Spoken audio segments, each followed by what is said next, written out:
ಭಕ್ತಿಗೆ ಮೂಲಂ ಬಸವಂ ಕಾಲಂಗೆ ಕಾಲನನುಪಮಶೀಲಂ ಬಸವಂ ಜಂಗಮವರಲೋಲಂ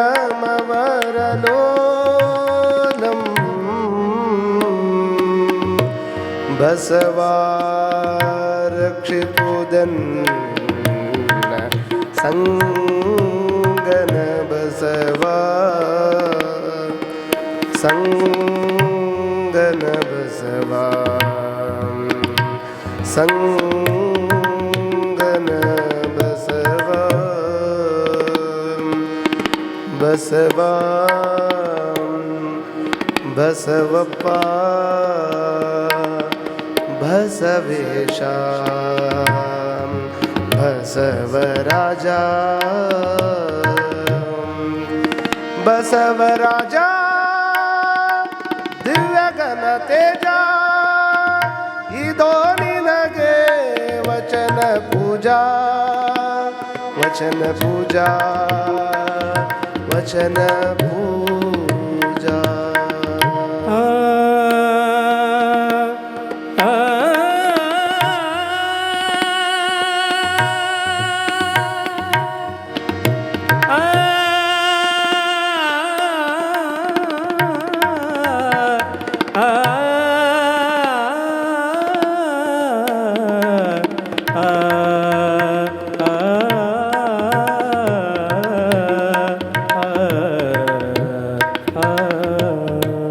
ಒಂದು ಕೋಟಿ ಬಂದಲ್ಲಿ ಬಸವಣ್ಣನ ನೆನೆಯುವುದು ಸುಖ ಒಂದು ಕೋಟಿ ಬಂದಲ್ಲಿ ಬಸವಣ್ಣನ ನೆನೆಯುವುದು ದುಃಖ ಒಂದು ಕೋಟಿ ಬಂದಲ್ಲಿ ಬಸವಣ್ಣನ ನೆನೆಯುವುದು ದುಃಖ ಒಂದು ಕೋಟಿ ಬಂದಲ್ಲಿ ಬಸವಣ್ಣನ ನೆನೆಯುವುದು ಸುಖ ಒಂದು ಕೋಟಿ ಬಂದಲ್ಲಿ ಬಸವಣ್ಣನ ನೆನೆಯುವುದು ದುಃಖ ಒಂದು ಕೋಟಿ ಬಂದಲ್ಲಿ ಬಸವಣ್ಣನ ನೆನೆಯುವುದು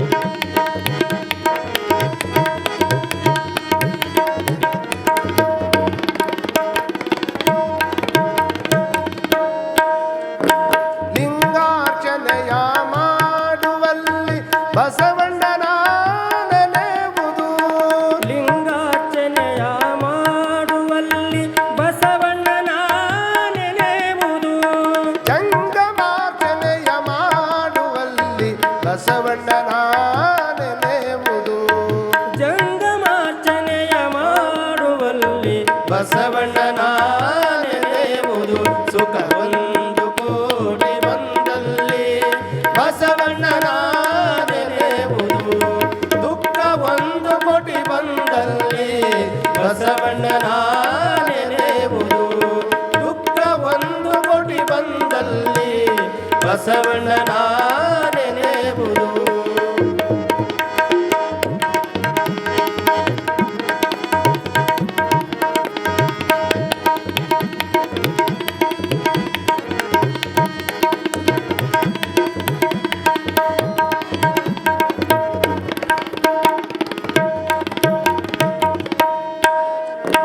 ಪಾದೋದಕ ಪ್ರಸಾದ ಕೊಂಬುವಲ್ಲಿ ಬಸವಣ್ಣನ ನೆನೆಯುವುದು ಪಾದೋದಕ ಪ್ರಸಾದ ಕೊಂಬುವಲ್ಲಿ ಬಸವಣ್ಣನ ನೆನೆಯುವುದು ಪಾದೋದಕ ಪ್ರಸಾದ ಕೊಂಬುವಲ್ಲಿ ಬಸವಣ್ಣನ ನೆನೆಯುವುದು ಪಾದೋದಕ ಪ್ರಸಾದ ಕೊಂಬುವಲ್ಲಿ ಬಸವಣ್ಣನ ನೆನೆಯುವುದು ಬಸವಣ್ಣನ ನೆನೆದಲ್ಲದೆ ನನಗೆ ಭಕ್ತಿ ಇಲ್ಲ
ಕಾಣ ಕಲಿ ದೇವರ ದೇವ ಸುಖ ಒಂದು ಕೋಟಿ ಬಂದಲ್ಲಿ ಬಸವಣ್ಣನ ನೆನೆಯುವುದು ದುಃಖ ಒಂದು ಕೋಟಿ ಬಂದಲ್ಲಿ ಬಸವಣ್ಣನ ನೆನೆಯುವುದು ದುಃಖ ಒಂದು ಕೋಟಿ ಬಂದಲ್ಲಿ ಬಸವಣ್ಣನ ನೆನೆಯುವುದು ಸುಖ ಒಂದು ಕೋಟಿ ಬಂದಲ್ಲಿ ಬಸವಣ್ಣನ ನೆನೆಯುವುದು ಬಸವಣ್ಣನ ನೆನೆಯುವುದು ಬಸವಣ್ಣನ ನೆನೆಯುವುದು.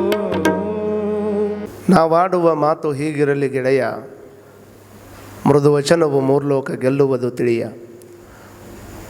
ಮೌನ ಮೊಗ್ಗೆಯ ನುಡಿದು ಮಾತೊಂದು ಹೊರಬರಲಿ, 3 ನಿಮಿಷದ ಬಾಳ ಗಮಗಮಿಸುತ್ತಿರಲಿ. ನಾಟಕವ ನೋಡು ಬ್ರಹ್ಮಾಂಡ ರಂಗಸ್ಥಳದಿ, ಕೋಟಿ ನಟರಾಂತಿಹರು ಚಿತ್ರ ಪಾತ್ರಗಳ. ಬ್ರಹ್ಮಾಂಡ ರಂಗಸ್ಥಳದಿ ಕೋಟಿ ನಟರಾಂತಿಹರು ಚಿತ್ರ ಪಾತ್ರಗಳ. ಆಟಕ್ಕೆ ಮೊದಲಿಲ್ಲ ಕೊನೆಯಿಲ್ಲ, ನೋಟಕರೆ ಮಾಟಕರು ಮಂಕುತಿಮ್ಮ. ಅಕ್ಕಿಯೊಳಗ ಅನ್ನವನ್ನು ಮೊದಲಾರು ಕಂಡವರು, ಅಕ್ಕರದ ಬರಹಕ್ಕೆ ಮೊದಲಿಗನದಾರು. ಲೆಕ್ಕ ವಿರಿಶಿಲ್ಲ ಜಗತ್ತನ್ನಾದಿ ಬಂಧುಗಳ, ನಿನಗೆ ಜಸದಕ್ಕುವುದೇ ಮಂಕುತಿಮ್ಮ. ಪ್ರಾತಸ್ಮರಣೀಯರಾಗಿರುವಂಥ ಬಸವಾದಿ ಶಿವಶರಣರನ್ನು ಸ್ಮರಣೆ ಮಾಡಿ, ಹಾನಗಲ್ಲ ಗುರುಕುಮಾರ ಮಹಾಶಿವಯೋಗಿಯವರನ್ನು ಸ್ಮರಣೆಯನ್ನು ಮಾಡ್ತಾ, ಶತಾಯುಷಿಗಳು ತ್ರಿವಿಧ ದಾಸೋಹಿಗಳಾಗಿರುವಂಥ ಪೂಜ್ಯ ಶ್ರೀ ಶಿವಬಸವ ಅಜ್ಜನವರನ್ನು ಸ್ಮರಣೆಯನ್ನು ಮಾಡಿ, ಪರಮಾರಾಧ್ಯ ಗುರುವರರಾಗಿರುವಂಥ ಮೃತ್ಯುಂಜಯ ಅಪ್ಪಗಳನ್ನು ಸ್ಮರಣೆಯನ್ನು ಮಾಡ್ತಾ, ಪೂಜ್ಯ ಶಿವಬಸವ ಅಜ್ಜನವರ ಜಯಂತಿ ಮಹೋತ್ಸವದ ಅಂಗವಾಗಿ ಶರಣರ ಅನುಭವ ದರ್ಶನ ಪ್ರವಚನ ಕಾರ್ಯಕ್ರಮ ಇಂದಿನ ಮಂಗಲದ ಅಂಗಳದ ವೇದಿಕೆಯ ಸಮಾರಂಭದ ದಿವ್ಯ ಸನ್ನಿಧಾನವನ್ನು ದಯಪಾಲಿಸಿರುವಂಥವರು, ಕ್ರಿಯಾಶೀಲ ವ್ಯಕ್ತಿತ್ವವನ್ನು ಹೊಂದಿರತಕ್ಕಂಥ ಮತ್ತು ಸರಳ ಮತ್ತು ಸಾತ್ವಿಕ ಪರಮ ಪೂಜ್ಯರಾಗಿರುವಂಥ ಶ್ರೀಮಠದ ಒಡೆಯರಾದ ಪರಮ ಪೂಜ್ಯ ಶ್ರೀ ಮನ್ನಿರಂಜನ ಪ್ರಣವ ಸ್ವರೂಪ ಡಾಕ್ಟರ್ ಅಲ್ಲಮಪ್ರಭು ಮಹಾಸ್ವಾಮೀಜಿಯವರ ಶ್ರೀಪಾದಗಳಿಗೆ ಅನಂತ ಕೋಟಿ ಭಕ್ತಿಯ ಶರಣಾರ್ಥಿಗಳನ್ನು ಸಮರ್ಪಣೆಯನ್ನು ಮಾಡಿ, ಸಮಾರಂಭದ ಸನ್ನಿಧಾನವನ್ನು ದಯಪಾಲಿಸಿರುವಂಥ ಹಿರಿಯ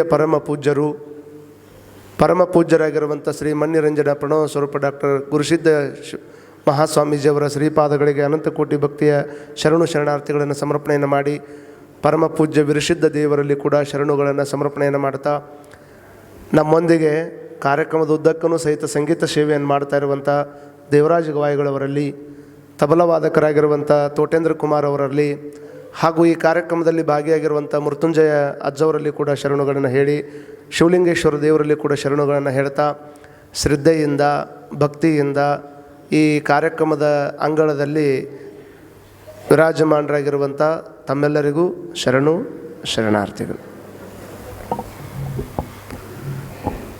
ಶರಣರ ಅನುಭವ ದರ್ಶನ ಪ್ರವಚನ ಕಾರ್ಯಕ್ರಮದ ಕೊನೆಯ ದಿವಸದ ಸಂಚಿಕೆಯಲ್ಲಿ ನಾವಿದ್ದೇವೆ. ಶರಣರ ಮಾತುಗಳನ್ನು ನಾವು ಎಷ್ಟು ಹೇಳಿದ್ರೂ ಮುಗಿಲಾರ್ದಂಥ ಮಾತುಗಳವು. ನಮ್ಮ ಜ್ಞಾನಕ್ಕೆ ಏಟೇಟು ನಿಲುಕ್ತದ ಅಟ್ಟಟ್ಟು ತಮ್ಮಂದು ನಿಮ್ಮ ಮುಂದೆ ಹಚ್ಚಿಡುವಂಥ ಪ್ರಯತ್ನ ಅಷ್ಟೇ ನಡೀತದ. ಇಲ್ಲಿ ನಮಗಿಂತ ಚೆನ್ನಾಗಿ ಹೇಳೋರು ನಿಮ್ಮೊಳಗೂ ಅದಾರ, ನಮ್ಗೆ ಅದು ಗೊತ್ತೈತಿ. ಇವ್ರು ಏನು ಹೇಳ್ತಾರಂತ ಕೇಳಕ್ಕೆ ಕುಂತೀರ ಅನ್ನೋದು ನನಗೆ ಗೊತ್ತೈತಿ. ಯಾಕಂದರೆ ನಾಗನೂರಿನ ರುದ್ರಾಕ್ಷಿ ಮಠ ಒಂದು ದೊಡ್ಡ ಸಂಸ್ಕಾರವನ್ನು ನಿಮಗೇನು ಕೊಟ್ಟಾರ ಅಂತಂದ್ರೆ, ಕುಂತು ಹೇಗೆ ಕೇಳಬೇಕನ್ನುವಂಥ ಸಂಸ್ಕಾರ ಭಾಳ ಚೆನ್ನಾಗಿ ನಾನು ನೋಡಿದ್ದಂದ್ರೆ ಅದು ಬೆಳಗಾವಿ ಪಟ್ಟಣದೊಳಗೆ. ಮತ್ತು ಹಂಗಂದ್ರೆ ನಿಮ್ಮ ಪ್ರವಚನಕ್ಕೆ ಎಲ್ಲಿ ಮಂದಿನ ಕುಂತಿಲ್ಲ ಅಂತ ತಿಳ್ಕೊಂಡ್ರಿ ನೀವು. ಜನ ಕುಡಿಯೈತಿ, 10,000 ಮಂದಿ ಕುಡಿಯೈತಿ. ಆದರೆ ಒಂದು ಟೈಮ್ ಟು ಟೈಮ್ ಶಿಸ್ತಿನಿಂದ ಹ್ಯಾಂಗೆ ಕುಂದಿರ್ಬೇಕನ್ನುವಂಥದ್ದನ್ನು ಸ್ವಲ್ಪ ಹೆಚ್ಚು ಪ್ರಮಾಣದೊಳಗೆ ನಾನು ಎಲ್ಲಿ ಕಂಡೀನಿ ಅಂದ್ರೆ ಅದು ಬೆಳಗಾವದಾಗ ಕಂಡೀನಿ ಅನ್ನುವಂಥದ್ದನ್ನು ಈ ಸಂದರ್ಭದೊಳಗೆ ಹೇಳೋದಕ್ಕೆ ಇಚ್ಛೆಪಡ್ತೇನೆ. ಈ ಸಂಸ್ಕಾರ ಬರಬೇಕಾದ್ರೆ ಅದಕ್ಕೆ ಶಕ್ತಿ ಯಾವುದು ಅಂತಂದ್ರೆ, ಇಲ್ಲಿ ಕುಳಿತಿರ್ತಕ್ಕಂಥ ಪರಮ ಪೂಜ್ಯರು ನಿಮಗೆ ಆ ಸಂಸ್ಕಾರ ಕೊಟ್ಟರು ಅನ್ನುವಂಥ ಕಾರಣಕ್ಕೆ ಸರ್ಕಾರ ಸೌಲಭ್ಯಗಳನ್ನು ಕೊಡುತ್ತದೆ. ಸಂಸ್ಕಾರ ಕೊಡೋಕ್ಕಾಗೋದಿಲ್ಲ. ಸಂಸ್ಕಾರ ಕೊಡೋರು ಯಾರು? ಯೋಗ್ಯವಾಗಿರುವಂತಹ ಗುರುದೇವರು ಮಾತ್ರ ಸಂಸ್ಕಾರ ಕೊಡಲಿಕ್ಕೆ ಸಾಧ್ಯ ಆಗ್ತದೆ. ದಿಕ್ಕು ತಪ್ಪಿ ಹೋಗಿರುವಂತಹ ಈ ಬದುಕನ್ನು, ಈ ದಿಕ್ಕು ತಪ್ಪಿರುವಂಥ ಬದುಕಿಗೆ ದಿಕ್ಸೂಚಿಯಾಗಿ ಬಂದು ಬದುಕಿನ ಮಾರ್ಗವನ್ನು, ಬದುಕಿನ ಪಥವನ್ನು ಕೈ ಹಿಡಿದು ಮುನ್ನಡೆಸುವಂಥ ಒಬ್ಬ ಯೋಗ್ಯ ಗುರುದೇವ ನಮ್ಮ ಹತ್ರ ಇದ್ದ ಅಂದರೆ ಎಂಥ ಸಾಧನೆಯನ್ನಾದರೂ ನಾವು ಮಾಡ್ಬೋದು ಅನ್ನೋದಕ್ಕೆ ಒಂದು ದೊಡ್ಡ ಸಾಕ್ಷಿ ಪರಮ ಪೂಜ್ಯರು, ಅವರ ವಿಧಾತ್ತವಾಗಿರುವಂಥ ಚಿಂತನೆಗಳು, ಅವರಲ್ಲಿರುವಂತಹ ಅನೇಕ ರೀತಿಯ ಮಾರ್ಗದರ್ಶಕ ಮಾತುಗಳು ಅವನ್ನೆಲ್ಲ ನೋಡಿದಾಗ ನಮಗೆ ಹಾಗೆ ಅನ್ನಿಸ್ತದೆ. ಗುರುಗಳು ಹಾಗೆ ಅದಾರ, ಅವ್ರೊಳಗಿರ್ತಕ್ಕಂಥ ಭಕ್ತರು ಹಾಗೆ ಅದ. ಒಂದೊಂದು ಕಡೆ ಒಬ್ಬೊಬ್ಬರು ಕೊರತೆ ಇರ್ತೈತಿ ನೋಡ್ರಿ. ನಿಸ್ವಾರ್ಥ ಗುರು ನೋಡ್ರಿ, ಜ್ಞಾನಿ ಗುರು ನಿಸ್ವಾರ್ಥ ಭಕ್ತರು ಎಲ್ಲಿರ್ತಾರೆ ಆ ಮಠ 100% ಬೆಳಿತಾವೆ ಅಂತ ಒಬ್ಬರು ದೊಡ್ಡವ್ರು ಹೇಳ್ಯಾರ. ಆ ಮಠಕ್ಕೆ ಜ್ಞಾನಿ ಗುರು ಇರ್ಬೇಕಂತ, ನಿಸ್ವಾರ್ಥ ಭಕ್ತರು ಇರಬೇಕು. ಸ್ವಾರ್ಥ ಇಟ್ಟುಕೊಂಡು ಅಧಿಕಾರದ ಆಶೆಗಾಗಿ ಬರುವಂಥವ್ರು ಭಕ್ತರಾಗೋದಿಲ್ಲ.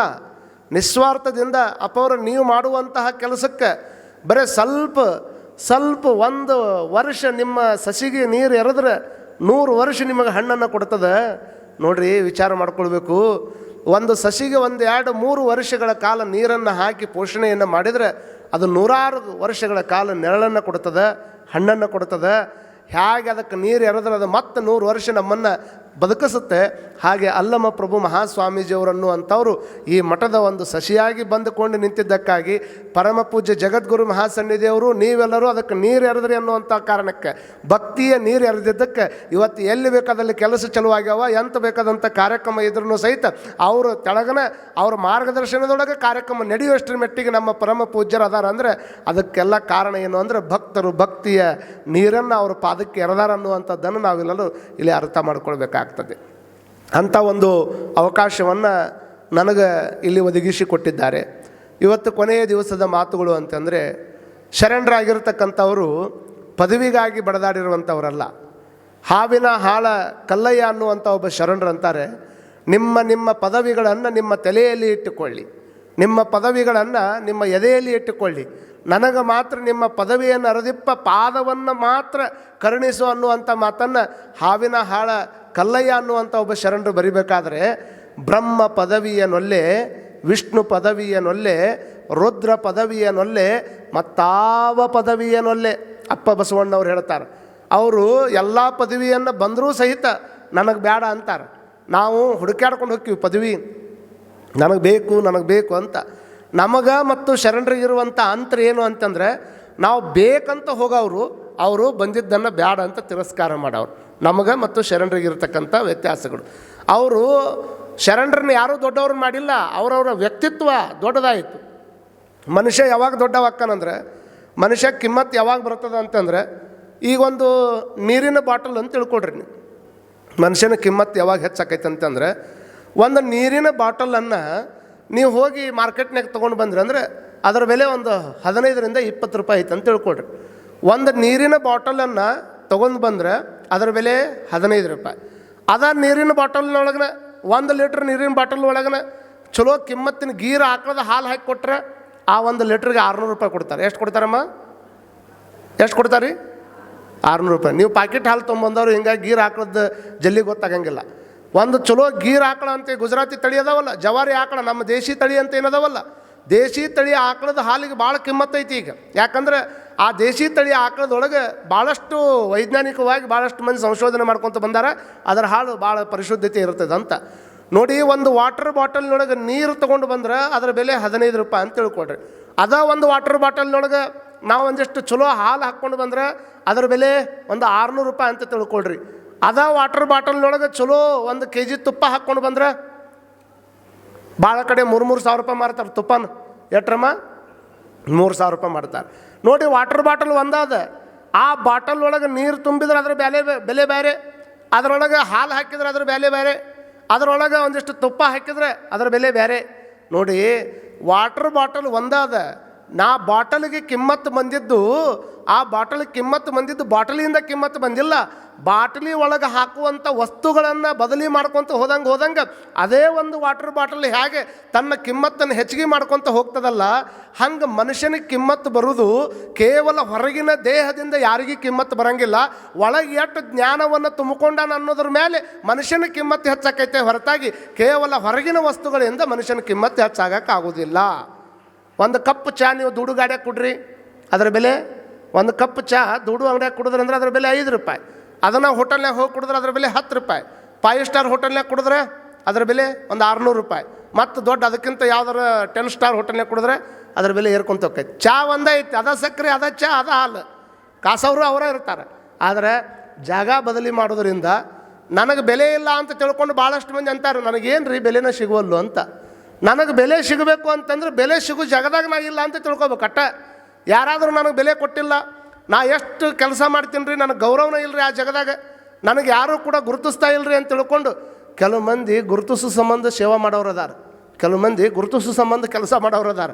ಒಬ್ಬವ ಪಾಪ ಹಿಂಗೆ ಹಾದ್ಯಾಗ ಹೊಂಟಿದ್ದು, ಹಿಂಗೆ ಹಾದ್ಯಾಗ ಹೋಗ್ಬೇಕಾದ್ರೆ ಅಲ್ಲೊಂದು ಬಾಳೆಹಣ್ಣಿನ ಶಿಪ್ ಬಿದ್ದಿತ್ತು. ಬಾಳೆಹಣ್ಣಿನ ಶಿಪ್ ಬಿದ್ದೈತೆ ಅಂತ ತಿಳ್ಕೊಂಡು ಹೋಗಿ ಬಗ್ಗೆ ನಿಂತು ತೆಗೆದು ಹಂಗೆ ಒಕ್ಕೊಟ್ಟಾನ. ಸುಮ್ಮನೆ ಮನೆಗೆ ಹೋಗ್ಬೇಕಿಲ್ಲ, ಒಕ್ಕೊಟ್ಟು ಅಲ್ಲೇ ನಿಂತಾನೆ ಮತ್ತೆ. ಯಾಕೆ ಬಾಳೆಹಣ್ಣಿನ ಶಿಪ್ಪಿ ತೆಗೆದಿದ್ದಕ್ಕೆ 4 ಮಂದಿ ಪ್ರಶಂಸೆ ಮಾಡ್ಬೇಕು ಅವನ್ನ, ಅದ್ರ ಸಂಬಂಧ ನಿಂತಾನೆ ಅವ. ಹಂಗೆ ನಿಂತ ಒಬ್ಬರು ಯಾರು ಬಾಳೆಹಣ್ಣು ಶಿಪ್ಪಿ ತೆಗೆದಿದ್ದು ಚಲೋ ಆತಂತ ಅನ್ಲೇ ಇಲ್ಲ ಅವಂಗೆ. ಯಾಕೆ ಯಾರು ನೋಡಿದ್ದಿಲ್ಲ ಅದನ್ನು. ನೋಡ್ಲಾರ್ದನ ಬಾಳೆಹಣ್ಣು ಶಿಪ್ಪಿ ತೆಗೆದು ಮನೆಗೆ ಹೋಗಿಬಿಟ್ಟಿದ್ರು ಚಲೋನೇ ಆಕಿತ್ತು. ಅವ ತೊಗೊಂಡು ಒಗೆದಿದ್ದನ್ನು ಯಾರೂ ನೋಡಲಿಲ್ಲ ಅಂತ ತಿಳ್ಕೊಂಡು ಅಲ್ಲೇ ಕುಂತ 2 ತಾಸಾದರೂ ಒಬ್ಬರು ಹೊಗಳಿಲ್ಲ, 2 ತಾಸಾದರೂ ಒಬ್ಬರು ಅವನ ಹತ್ರ ಬಂದು ಮಾತಾಡಲಿಲ್ಲ. ಹಿಂಗಾದ ಕೂಡಲೇ ಸಿಟ್ಟು ಬಂದು 1 ಡಜನ್ ಬಾಳೆಹಣ್ಣು ತೊಗೊಂಡು ಬಂದು ಅದೇ ಜಾಗದಾಗ ತಿಂದು 1 ಡಜನ್ ಶಿಪ್ಪಿ ಹೋಗೋದು ಅದೇ ಜಾಗದಾಗ. ಇವತ್ತು ತೆಗೆದಿದ್ದು ಎಟ್ರಿ ಒಗೆದಿದ್ದು ಅಂದ್ರೆ 1 ತೆಗೆದು 12 ಒಗ್ಯಾಕನ ತೆಗ್ದಾನ ಅಂದಂಗೆ ಆತಲ್ಲ. 12 ಒಗ್ಯಾಕೆ 1 ತೆಗ್ದ ನೋಡ್ರಿ. ಎಷ್ಟು ವಿಚಾರ ಮಾಡ್ತೀರಿ. ನೋಡಲಿ ಅಂತ ಮಾಡೋದಲ್ಲ, ನೋಡಲಿ ಅಂತ ತಿಳ್ಕೊಂಡು ವಿಚಾರ ಮಾಡೋದಲ್ಲ. ನಾನು ಮಾಡುವಂಥದ್ದು ಭಗವಂತನಿಗೆ ಗೊತ್ತಾದರೂ ಸಾಕಪ್ಪ. ಭಾಳ ಮಂದಿ ಮೆಚ್ಚಿಸೋದಕ್ಕಾಗಿ ಕೆಲಸ ಮಾಡ್ತಾರೆ. ಮಂದಿ ಮೆಚ್ಚಿಸೋದಕ್ಕಾಗಿ ಕೆಲಸ ಮಾಡಿದರೆ ಬಿಡು ಬಾಯದೋಳು ಡಂಬವ, ಎಡ ಬಿಡದವರು ಮಾನಸದೋಳು ಶಂಭುವ. ಎಷ್ಟು ಚಂದ ಹೇಳ್ತಾರೆ ಒಂದು ಕಡೆ ನೋಡಿ. ನಿಮಗೆಲ್ಲ ಗೊತ್ತಿರಬೇಕು. ಒಡಲಲು ವಂಚಿಸಿ ಹೊರಗೆ ನೀ ಕೀರ್ತಿ ಪಡೆದರೆ ಶಿವನಿನಗೊಳಿವನೇ ಮರುಳೆ. ಏನ್ರಿ ಜನರು ಮೆಚ್ಚುತ್ತ ನಿನ್ನ ಕೈಲಾಸಕ್ಕೆ ಕೊಯ್ಯುವರೇ. 4 ಮಂದಿ ಕೂಡಿ ನಿನ್ನ ಹೊಗಳಾಕತ್ತಾರ ಅಂದ್ಬಿಡ್ಲೆ ಕೈಲಾಸ ಹೊಂಟ ಬಿಡ್ತೀವ ನಾವು. 4 ಮಂದಿ ನಿನ್ನ ಹೊಗಳಿಲ್ಲ ಅಂತ ಅಂದ್ಕೂಡ್ಲಿ ನಾನು ಬೇರೆ ಕಡೆ ಹೋಗ್ತಾರ ನಿನ್ನ ಇಲ್ಲ. ಅದಕ್ಕೆ ಇವ್ರನ್ನ ಮೆಚ್ಚಿಸುವಂಥ ಯಾಕೆ ಕೆಲಸ ಮಾಡ್ತೀಯಪ್ಪ? ಭಗವಂತ ಮೆಚ್ಚಬೇಕು.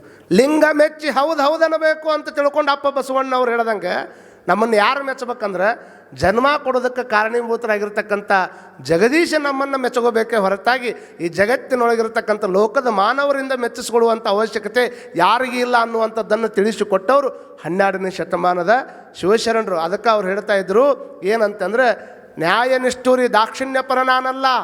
ಅವ್ರ ಶರಣರು ಹೇಳುವಂಥ ಮಾತು ಲೋಕವಿರೋದು ಯಾರಿಗೂ ಅನಿಸ್ತಿದ್ದಿಲ್ಲ ಅವರು. ಯಾಕಂತಂದ್ರೆ ಆನೆಯ ಮೇಲೆ ಹೋವನ ಸ್ವಾನ ಕಚ್ಚಬಲ್ಲುದೇ. ಆನೆ ಮೇಲೆ ಹೊಂಟವ್ರನ್ನು ತೆಳಗೆ ನಿಂತು ಒದರುವಂಥ ನಾಯಿ ಕಚ್ಚಕ್ಕಾಗ್ತದೇನು?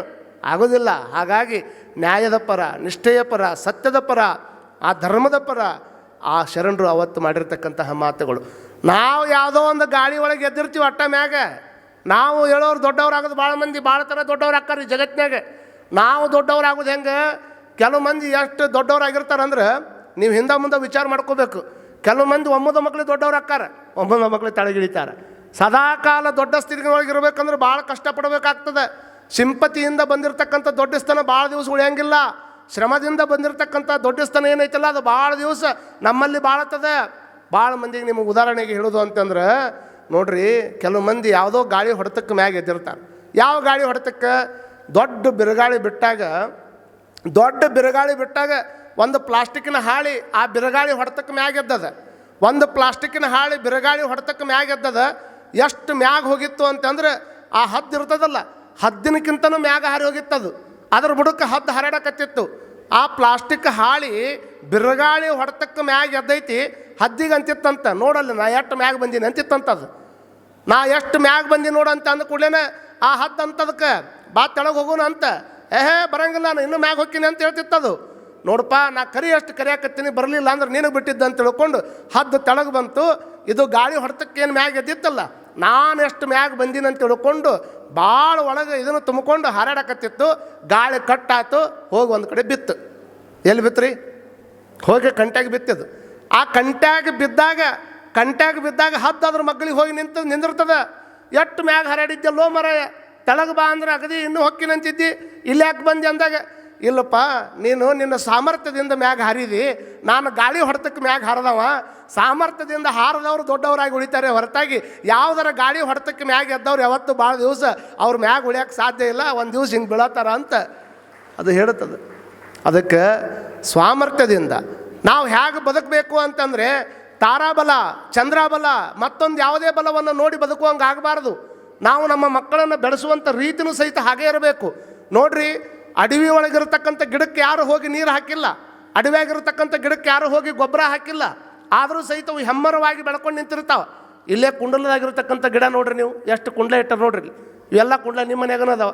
ಕುಂಡಲದಾಗಿರ್ತಕ್ಕಂಥ ಗಿಡಕ್ಕೆ ಬೇಕಾದಷ್ಟು ನೀರು ಹಾಕ್ರಿ, ಬೇಕಾದಷ್ಟು ಗೊಬ್ಬರ ಹಾಕ್ರಿ, ಅವು ಎಷ್ಟು ಇರ್ತಾವೆ ಅಟ್ಟ ಇರ್ತಾವಿಲ್ರಿ ಅಮ್ಮ.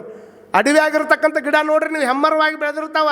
ಗಿಡದಾಗಿರ್ತಕ್ಕಂಥ ಕುಂಡಲದಾಗಿರ್ತಕ್ಕಂಥ ಗಿಡಗಳು ಎಷ್ಟು ಅದಕ್ಕೆ ನೀರು ಹಾಕಿದ್ರು ಸಹಿತ ಅವು ಎಷ್ಟು ಇರ್ತಾವೆ ಅಟ್ಟ ಇರ್ತಾವೆ.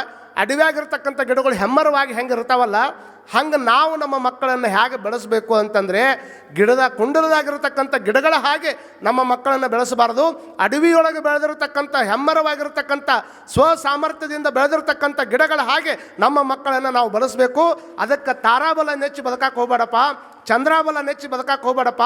ನಿನ್ನ ಆತ್ಮಬಲ, ನಿನ್ನ ಬುದ್ಧಿಬಲ, ನಿನ್ನ ತೋಳ್ಬಲ ಇದನ್ನು ನೆಚ್ಚಿ ನೀ ಬದುಕಿದ್ದ ಕರೆ. ಆದರೆ ಜಗತ್ತಿನೊಳಗೆ ಎಲ್ಲಾದರೂ ನೀ ಸೈ ಅನಿಸ್ಕೊಂಡ್ಬರ್ತಿ ಅನ್ನುವಂಥದ್ದನ್ನು ನಮ್ಮ ಮಕ್ಕಳಿಗೆ ನಾವು ಹೇಳಿಕೊಡುವಂಥ ಪ್ರಸಂಗವನ್ನು ನಾವೆಲ್ಲರೂ ಕಾಣಬೇಕಾಗ್ತದೆ. ಹಾಗಾಗಿ ಶರಣರಾಗಿರ್ತಕ್ಕಂಥವ್ರು ಯಾವುದೋ ಒಂದು ಗಾಳಿಯಿಂದ ಮ್ಯಾಗೆದ್ದವ್ರಲ್ಲ, ಅವ್ರು ದೊಡ್ಡವರು ಅಂತ ಅನಿಸ್ಕೊಳ್ಳೇ ಇಲ್ಲ. ನಾವು ಯಾವಾಗಿದ್ದರೂ ಸಣ್ಣವ್ರು ಅಂತಲೇ ಬದುಕಿದ್ರು. ಆದರೆ ಬದುಕು ಹೇಗಿತ್ತಂದ್ರೆ ತೃಪ್ತಿಯಿಂದ ಬದುಕ್ತಿದ್ರು ಅವರು, ತೃಪ್ತಿಯಿಂದ. ನೋಡಿ ನಮ್ಮಲ್ಲಿ ಏನು ಬೇಕಾಗ್ತದ, ಆದರೆ ತೃಪ್ತಿ ಇಲ್ಲ. ಯಾರು ಕೇಳಿದ್ರೂ ಸಹಿತ ನೆಮ್ಮದಿ ಅನ್ನುವಂಥದ್ದು ಹೋಗಿಬಿಟ್ಟದ ಅಜ್ಜರ, ನೆಮ್ಮದಿನೇ ಸಿಗ್ತಾ ಇಲ್ಲ. ಹಾಗಾದರೆ ಆ ನೆಮ್ಮದಿ ಎಲ್ಲಿ ಸಿಗುತ್ತದೆ? ನಮ್ಮ ಹತ್ರ ಎಲ್ಲ ಅದ. ಅದಕ್ಕೆ ನಿಜವಾದ ಆನಂದ, ನಿಜವಾದ ಹರ್ಷ ಡಿ ವಿ ಜಿಯವರು ಒಂದು ಕಡೆ ಹೇಳ್ತಾರೆ, ಬರದಿಹುದ ರೆಣೆಕೆಯಲ್ಲಿ ಬಂದಿಹುದ ಮರೆಯದಿರು, ಗುರುತಿಸು ಒಳಿತಿರುವುದನ್ನು ಕೆಡಕುಗಳ ಮಧ್ಯೆ. ಗುರುತಿಸುಪ್ಪ, ಒಳಿತಿರುವುದನ್ನು ಕೆಡಕುಗಳ ಮಧ್ಯೆ ಗುಡಿಸುತ್ತಲ್ಲ ಅದನ್ನು. ಯಾವುದು ಕೆಟ್ಟದ್ದೈತಲ್ಲ, ಕೆಟ್ಟದ್ರ ಮಧ್ಯದೊಳಗೂ ಒಂದಿಷ್ಟು ಒಳ್ಳೇದೈತಿ ಜಗತ್ತಿನಾಗ, ಅದನ್ನು ನಾವು ಗುರುತಿಸುವಂಥ ಪ್ರಯತ್ನ ಮಾಡಬೇಕು. ಬಾರನೆಂಬುದು ಬಿಡು, ಬಂದಿರುವುದನ್ನು ನೆನೆ, ಹರುಷಕ್ಕೆ ಅದೇ ದಾರಿ ಮಂಕುತಿಮ್ಮ. ಯಾವುದು ನಿನ್ನ ಹತ್ರ ಇಲ್ಲ ಅದ್ರ ಬಗ್ಗೆ ಯಾಕೆ ಕೊರಗನ್ನು ಮಾಡಕತ್ತೀಯಪ್ಪ?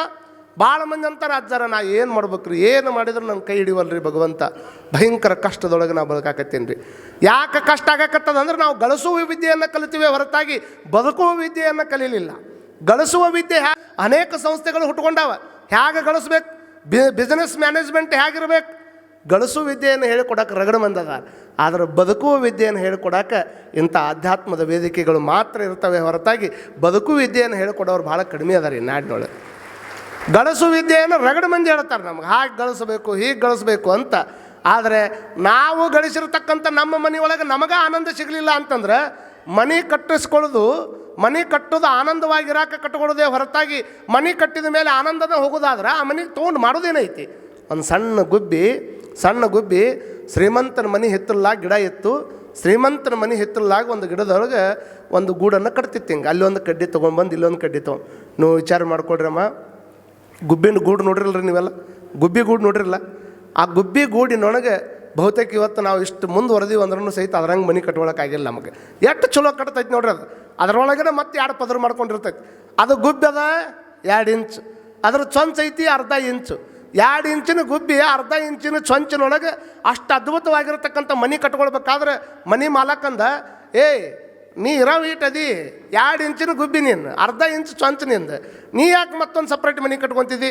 ಇಷ್ಟು ದೊಡ್ಡ ಮನೆ ಕಟ್ಟಿದಪ್ಪ, ಇದ್ರಾಗ ಎಲ್ಲರೂ ಒಂದು ಮೂಲೆಯಾಗಿರ್ಬಾ ಅಂತ ಅಂದಾಗ ಆ ಗುಬ್ಬಿ ಹೇಳ್ತದಂತ, ಬೇಡ ಬೇಡ ಬೇಡ, ನಿನ್ನ ಮನೆ ನಿನಗೆ ಇರಲಿ, ನನ್ನ ಮನೆ ನನಗೆ ಇರಲಿ ಅಂತ ಹೇಳ್ತದೆ. ಅಲ್ಲೋ ನನ್ನ ಮನೆ ಒಳಗೆ ಯಾಕೆ ನನ್ನ ಮನೆ ನಿನ್ನ ಕಾಣಕ್ಕೆ ಚಂದ ಕಾಣುವಲ್ಲೇನು? ನನ್ನ ಮನೆಗಿಂತ ನಿನ್ನ ಮನೆ ಭಾಳ ಚಂದ ಕಾಣಕತ್ತದ, ಮತ್ತು ಇದ್ರಾಗ ಇರಲ್ಲ ಅಂದವ. ಅವಾಗ ಆ ಗುಬ್ಬಿ ಹೇಳ್ತದಂತ, ನೋಡು ನಿನ್ನ ಮನೆ ಭಾಳ ಚಂದ ಕಾಣಕತ್ತದ, ನಿನ್ನ ಮನೆಗೂ ನನ್ನ ಮನೆಗೂ ಇರುವಂಥ ವ್ಯತ್ಯಾಸ ಏನು ಅಂತಂದ್ರೆ, ಗುಬ್ಬಿ ಹೇಳ್ತದ ನಿನ್ನ ಮನೆ ವೈಭವಪೂರ್ಣವಾಗಿರ್ತಕ್ಕಂಥ ಮನೆ, ನನ್ನ ಮನೆ ಸಂತೋಷಪೂರ್ಣವಾಗಿರ್ತಕ್ಕಂಥ ಮನೆ. ವೈಭವಪೂರ್ಣವಾಗಿರ್ತಕ್ಕಂಥ ಮನೆಯೊಳಗೆ ನಾ ಇರಂಗಿಲ್ಲ, ಸಂತೋಷಪೂರ್ಣವಾಗಿರ್ತಕ್ಕಂಥ ಮನೆಯೊಳಗೆ ನಾ ಇರ್ತೀನಿ ಅನ್ನುವಂಥ ಮಾತನ್ನು ಒಂದು ಗುಬ್ಬಿ ಹೇಳ್ತದೆ. ಒಂದು ಕಾಗಿ ನೋಡ್ರಿ ನೀವು ಎಷ್ಟು ಆನಂದವಾಗಿ ಬದುಕ್ತದೆ ಅಂತ ಹೇಳ್ತೀರಿ ನೀವು. ಪ್ರಾಣಿ ಪಕ್ಷಿಗಳು ಎಷ್ಟು ಚಂದ ಬದುಕಾಕತ್ತಾವ, ಮನುಷ್ಯರು ಹೆಂಗೆ ಬದುಕಾಕತ್ತೀವಿ ಅಂತ ವಿಚಾರ ಮಾಡಿದರೆ, ಕಾಗಿಗೆ ಚಲೋ ಬಣ್ಣನಾರು ಕೊಟ್ಟನ, ಬಣ್ಣನೂ ಕೊಡಲಿಲ್ಲ. ನಮಗೆ ಬಣ್ಣ ಚಲೋ ಕೊಟ್ಟಿರ್ತಾನೆ ಭಗವಂತ, ಆದರೂ ನಾವು ಮತ್ತಿನ್ನೂ ಹಂಗಾಗ್ಬೇಕು ಹಿಂಗಾಗ್ಬೇಕು ಅಂತ ಮ್ಯಾಗ ಬಣ್ಣ ಹಚ್ಕೊತೀವಿ. ಮತ್ತು ಚಲೋ ಬಣ್ಣ ಕೊಟ್ಟಾನ ನಮಗೆ, ಆದರೂ ಪರಮಾತ್ಮ ಚಲೋ ಬಣ್ಣ ಕೊಟ್ಟ ಮೇಲಿನೂ ಮತ್ತು ಇನ್ನೂ ಯಾರಿಗಾರ ನಾವು ಚಂದ ಕಾಣಬೇಕು. ನಮ್ಮನ್ನು ನಾವು ಒಪ್ಕೊಳ್ಳೋಕೆ ತಯಾರಿಲ್ಲ ಇನ್ನೂ. ಒಟ್ಟ ನೋಡ್ರಿ ನೀವು, ಕರ್ರಗಿದ್ದವ್ರು ಬೆಳಗಾಗ್ಬೇಕಂತಾರೆ, ಬೆಳಗಿದ್ದವ್ರು ಮತ್ತೊಟ್ಟು ಬೆಳಗಾಗ್ಬೇಕಂತಾರೆ, ತೆಳಗಿದ್ದವ್ರು ದಪ್ಪ ಆಗ್ಬೇಕಂತಾರೆ, ದಪ್ಪ ಇದ್ದವ್ರು ತೆಳಗಾಗ್ಬೇಕಂತಾರೆ. ಒಟ್ಟಾರೆಯಾಗಿ ನಮ್ಮನ್ನು ನಾವು ಇನ್ನೂ ಒಪ್ಕೊಂಡೇ ಇಲ್ಲ. ನಾವೆಲ್ಲ ನಿನ್ನೆ ನಿಮಗೆ ನಾವೆಲ್ಲ ಭಗವಂತನ ಪಡೆ ಹೆಚ್ಚುಗಳು. ನಿಮ್ಮನ್ನು ಹಿಂಗೆ ಸೃಷ್ಟಿ ಮಾಡೋದ್ರಿಂದ ಅವನಿಗೆ ಆನಂದ ಆಗೈತೆ ಅಂದರೆ ನನ್ನಂಗೆ ಮತ್ತೊಬ್ಬರಿಲ್ಲ ಅಂದ್ರೆ ಜಗತ್ತಿನಾಗ ನೀವು ಅನ್ಬೋದು. ಬೇರೆ ಯಾರನ್ನ ಬೆಳ್ಳಗಿದ್ದವ್ರು ನೋಡಿ ಅವನಂಗೆ ನಾ ಯಾಕಿಲ್ಲ ಅಂತ ನೀವ್ಯಾಕೆ ತಿಳ್ಕೊಳಕತ್ತೀರಿ? ನನ್ನಂಗೆ ಅವ ಇಲ್ಲ ಅಂತ ತಿಳ್ಕೊಂಡ್ಬಿಟ್ರೆ ನಿಮ್ಮಟ್ಟು ಸುಖ ಯಾರಿಗೆ ಬರ್ತದೆ ಈ ಜಗತ್ತಿನಾಗ? ಅವನಂಗೆ ನಾ ಇಲ್ಲ ಅಂತ ತಿಳ್ಕೊಳಕ್ಕೆ ಹೋಗ್ಬೇಡ್ರಿ. ನನ್ನಂಗೆ ಅವ್ರು ಇಲ್ಲಲ್ಲ, ನನ್ನಂಗೆ ಇರೋವು ನಾವು ಒಬ್ಬನ ಜಗತ್ತಿನಾಗ. ನನ್ನಂಗೆ ಯಾರು ಅದಿರೇನು ನೀವು? ಇಲ್ಲ. ನಿಮ್ಮಂಗೆ ನಾ ಜನ ನಾನು ಇಲ್ಲ. ನನ್ನಂಗೆ ನಾ ಇರೋದು ಜಗತ್ತಿನ ನಾ ಒಬ್ಬನ ಅಂದಾಗ ನನಗೆ ಆನಂದ ಹುಟ್ಟಬೇಕಾಗ್ತದೆ. ಅದಕ್ಕದ ಅಂತದ ನಿನ್ನ ಮನೆ ವೈಭವಪೂರ್ಣವಾಗಿರುವಂಥ ಮನೆ, ನನ್ನ ಮನೆ ಸಂತಸದಿಂದ ಸಂತೋಷವನ್ನು ಕೊಟ್ಟಿರ್ತಕ್ಕಂಥ ಮನೆ ನಂದು ಅನ್ನುವಂಥ ಮಾತನ್ನು ಅದು ಹೇಳುವಂಥ ಪ್ರಯತ್ನ ಮಾಡುತ್ತೆ. ಕಾಗಿಗೆ ಚಲೋ ಕಂಠನೂ ಕೊಡಲಿಲ್ಲ, ಚಲೋ ಬಣ್ಣನೂ ಕೊಡಲಿಲ್ಲ, ಆದ್ರೆ ಹಾಡೋದು ಮಾತ್ರ ಅದು ಬಿಡಲಿಲ್ಲ. ಕಾಯಿಗೆ ಹಾಡಿದ್ರೆ ಯಾರಿಗಾರ ಖುಷಿ ಆಕತ್ತೇನು ರೀ ಅಮ್ಮಾರ ನಿಮ್ಗೆ? ಕಾಯಿಗೆ ಹಾಡಿದ್ರೆ ಯಾರಿಗಾರ ಖುಷಿ ಆಕತಿ? ಕಾಯಿಗೆ ಹಾಡ್ತದ ಒದರ್ತದ? ಹೇಳ್ರಿ ಅವರ 8 ದಿವಸ ಆಯ್ತು ನಿಮ್ಗೆ ಮಾತಾಡ್ಸಕತ್ತು ನಾನು. ಇವತ್ತೊಂದು ದಿವಸ ಮಾತಾಡ್ರಿ, ನಿಮ್ದೊಂದು ಸ್ವಲ್ಪ ದನಿ ಕೇಳಬೇಕಾಗೈತೆ ನಾವು. ಕಾಗಿ ಒದರ್ತದ ಹಾಡ್ತದ್ರಿ ಅವರ? ಒದರ್ತದಲ್ರಿ ಅದು. ಕೋಗಿಲೆ ಒದರ್ತದ ಹಾಡ್ತದ ನೋಡ್ರಿ. ಅದು ಮಾಡಿರುವಂಥ ಅಪರಾಧ ಏನು, ಇದು ಮಾಡಿರುವಂಥ ಉಪಕಾರ ಏನು? ಅದು ಹಾಡ್ತದ, ಇದು ಒದರ್ತದ. ಕೋಗಿಲೆ ದನಿ ಕೇಳಿದಾಗ ನಿಮಗೇನು ಅನ್ನಿಸ್ತೈತಿ? ಆನಂದ ಅನ್ನಿಸ್ತದ. ಮತ್ತು ಕಾಗಿ ದನಿ ಕೇಳಿದ್ರೆ ಆನಂದ ಅನ್ನಿಸ್ಬೇಕಾಗಿತ್ತಲ್ಲ. ನೀವೇನಂತೀರಿ? ಅದ್ರ ದನಿ ಕರ್ಕಶ ಇರ್ತದೆ ರೀ, ಅದನ್ನು ಕೇಳುವಂಗೆ ಆಗೋದಿಲ್ಲ. ಯಾವುದು ಕಿವಿಗೆ ಇಂಪಾಗ್ತದೆ ಅದನ್ನು ಅಟ್ಟ ಕೇಳ್ಬೇಕಂತಾನೆ ಮನುಷ್ಯ. ಕಿವಿಗೆ ಇಂಪಾಗ್ಲಾರ್ದನ್ನು ಯಾವುದು ಅದು ಬರೀ ಪ್ರಾಣಿಗಳ ವಿಷಯದಾಗ ಅಟ್ಟ. ಮತ್ತು ಕರ್ಕಶವಾಗಿರ್ತಕ್ಕಂಥ ಕಾಗಿ ದನಿ ಕೇಳಾಕ ನಮಗೆ ಹಿಂದೆ ಮುಂದೆ ಆಕತಿ, ಅದನ್ನು ಕಿವಿ ಮುಚ್ಕೊಂಡು ಹೋಗ್ತೀವಿ ಅಂತಂದ್ರೆ ಮತ್ತು ಬರೀ ಕಾಗಿ ಒದರಿದ್ದು ಕೇಳಾಕ ನಮ್ಗೆ ಆಗೋದಿಲ್ಲ. ಅಂದರೆ ಮತ್ತೊಬ್ಬರ ಬಗ್ಗೆ ಮಾತಾಡುವಂಥವ್ರು ಬಂದು ಕಿವಿಯಾಗಿ ಹೇಳಿದ ಮಾತುಗಳನ್ನು ಕೇಳಿದ್ರೆ ಅಂದರೆ ಮತ್ತು ಆ ಕಾಗಿಕ್ಕಿಂತ ದನಿ ಇದು ಕೆಟ್ಟ ಇರ್ತೈತಲ್ಲ. ಇದನ್ನು ವಿಚಾರ ಮಾಡೋಂಗಿಲ್ಲ ಯಾರು. ಮತ್ತೊಬ್ಬರು ಹೇಳೋ ಮಾತು ಅದಕ್ಕಿಂತ ಕರ್ಕಶ ಇರ್ತಾವೆ, ಆದರೂ ಅದನ್ನ ನೆಟ್ಟು ಕಿವಿ ಅರಳಿಸಿ ಕೇಳ್ತಾರೆ ಮಂದಿ. ಹೌದಾ? ಮತ್ತೇನಾತು ಹಾಗೇನೋ ಸ್ವಲ್ಪ ಬೆಂಕಿ ಹಚ್ಚಿದ್ರೆ ಇನ್ನೊಂದು ಸ್ವಲ್ಪ ಪೆಟ್ರೋಲ್ ಹಾಕಿದ್ರೆ ಅದಕ್ಕೆ ನೋಡ್ರಿ. ಜಗತ್ತಿನಾಗ ನಿಮಗೆಲ್ಲ ಗೊತ್ತಿರಲಿ, ಭಾಳಷ್ಟು ಮಂದಿ ಗುಬ್ಬಿ ಪ್ರಾಣಿಗಳು ಎಷ್ಟು ಚಂದ ಬದುಕ್ತಾವಂದ್ರೆ, ಒಂದು ದೊಡ್ಡ ಮನೆಗೆ ಬೆಂಕಿ ಹತ್ತಿದಾಗ ಅದನ್ನು ಆರಿಸೋದಕ್ಕೆ ಅಗ್ನಿಶಾಮಕ ದಳದವ್ರು ಬಂದಿದ್ದರು. ಭಾಳಷ್ಟು ಮಂದಿ ತಮ್ಮ ತಿಳಿದಂಥ ಪಾತ್ರೆಗಳನ್ನು ತೊಗೊಂಬಂದು ನೀರು ಹಾಕ್ತಿದ್ರು. ಹಿಂಗೆ ಹಾಕೋ ಮುಂದೆ ಅಲ್ಲೇ ಇರತಕ್ಕಂಥ ಒಂದು ಗುಬ್ಬಿ ಅದು ತನ್ನ ಅರ್ಧ ಇಂಚಿನ ಚೊಂಚಿನೊಳಗೆ ಅಲ್ಲೇ ಬಿದ್ದಿರ್ತಕ್ಕಂಥ ನೀರನ್ನು ತಗೊಂಡು ಹೋಗಿ ಸುಡುವಂಥ ಮನೆ ಮೇಲೆ ಹಾಕ್ತಿತ್ತು. ಸುಡುವಂಥ ಮನೆ ಮೇಲೆ ಹಾಕುವಂಥದ್ದನ್ನು ನೋಡಿ ಆವಾಗ ಕಾಗಿ ಕೇಳ್ತದಂತ, sparrow, how will you the stop the fire? You are so small. ನೀ ಭಾಳ ಸಣ್ಣವದಿ, ನೀ ಸಣ್ಣವಿರುವಂಥವ, ನೀನು ಹೋಗಿ ಅದನ್ನು ಆರ್ಸೋಕೆ ಆಗ್ತದೇನು? ಇಟ್ಟ ಈ 2 ಇಂಚು ಗುಬ್ಬಿ ನೀನು ಅರ್ಧ ಇಂಚಿನ ಚೊಂಚಿನೊಳಗೆ ಹೋಗಿ ನೀರು ಚಿಂಬಡಿಸಿದ್ರೆ ಅದು ಆರ್ತದೇನು ಅಂತ ಕೇಳಿದರೆ ಆ ಗುಬ್ಬಿ ಉತ್ತರ ಹೇಳ್ತದೆ, ನೋಡು, ಈ ಮನೆ ಸುಡಾಕತ್ತೈತಲ್ಲ, ಇದನ್ನು ಆರ್ಸಾಕತ್ತಿದ್ದ ಉದ್ದೇಶ ಏನೈತಿ ಅಂತಂದ್ರೆ, ಈ ಮನೆ ಭಾಳ ದೊಡ್ಡ ಪ್ರಮಾಣದೊಳಗೆ ಇತಿಹಾಸದೊಳಗೆ ಸೇರುವಂಥ ಮನೆ ಐತಿ ಅದು. ಈ ಮನೆಯೊಳಗೆ ಬೆಂಕಿ ಹತ್ತದಾಗ ನಾ ಆರ್ಸಾಕತ್ತಿದ್ದ ಪ್ರಯತ್ನ ಏನು ಅಂತಂದ್ರೆ, ಈ ಮನೆಯನ್ನು ಯಾಕೆ ಸುಡ್ತು, ಹೆಂಗೆ ಸುಡ್ತು ಅಂತ ನಾಳೆ ಒಬ್ಬ ಇತಿಹಾಸಕಾರ ಬರೆಯಾಕಂತ ಬಂದಾಗ ಅವ 2 ಲಿಸ್ಟ್ ಮಾಡ್ತಾನೆ. ಏನು ಲಿಸ್ಟ್ ಮಾಡ್ತಾನೆ?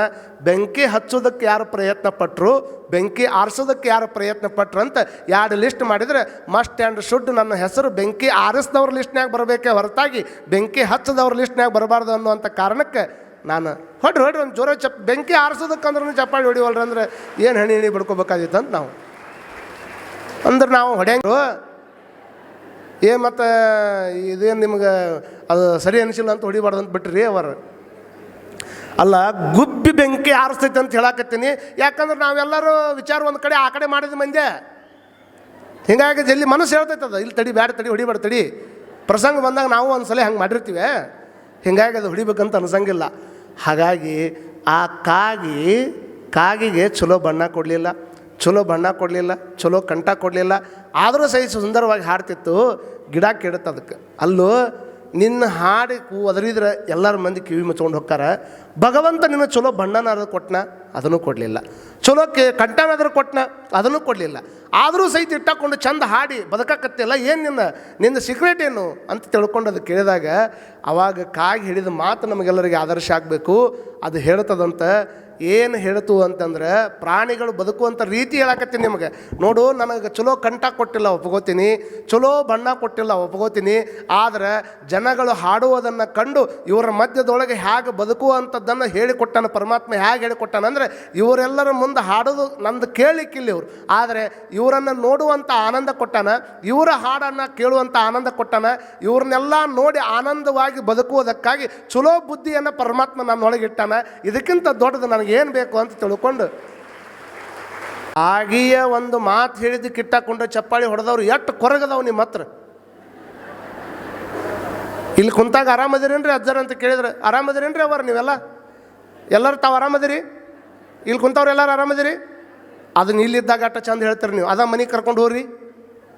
ಹೆಂಗದಿರಿ ಅವ್ರು? ಅಜ್ಜರ ನಮ್ಮ ಮಟ್ಟ ತ್ರಾಸು ನಿಮಗೆ ಏನಾದರೂ ಇದ್ದಿದ್ರೆ ನೀವು ಯಾಕೆ ಸ್ವಾಮಿ ಹಾಕಿದ್ರಿ?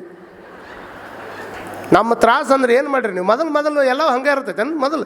ಈ ಮನೆಯಾಗಿದ್ದವರು ಸುಮ್ಮನೆ ಇರಂಗಿಲ್ಲ ಇವರು. ಭಾಳ ಮಂದಿ ನೀನು ಹೇಳಿದ್ನಲ್ಲ ನಿಮ್ಮ ಸಂಸಾರದ್ದು ಪಾಪ ಹೆಂಡತಿ ಕೇಳಿದ್, ಅವು ಸುಮ್ಮನೆ ಮಾತಾಡ್ಕೊಂತ ಗಂಡನ ಕೊಟ್ಟಾಗ ಕೇಳಿದ್, ಅಲ್ರಿ ನಾನು ವರ್ಷದಾಗ ಒಂದು 4 ಸಲ ತವ್ರ ಮನೆಗೆ ಹೋಗ್ತೀನಿ, ವರ್ಷದಾಗ 4 ಸಲ ಅಂತ ತವ್ರ ಮನೆಗೆ ಹೋಗ್ತೀನಿ. ನಾನು ಹೋದಾಗ ಹೋಗಿ ಏನಾತಂದವ, ನಾನು ದೀಪಾವಳಿಗೆ ಒಮ್ಮೆ ಹೋಗ್ತೀನಿ, ಮತ್ತು ಅದು ಬಿಟ್ಟರೆ ಮಾನವಮಿಗೆ ಒಮ್ಮೆ ಹೋಗ್ತೀನಿ, ಅದನ್ನು ಬಿಟ್ಟರೆ ಕಾರ್ತಿಕದಾಗೂ ಒಮ್ಮೆ ಹೋಗಿ ಬರ್ತೀನಿ.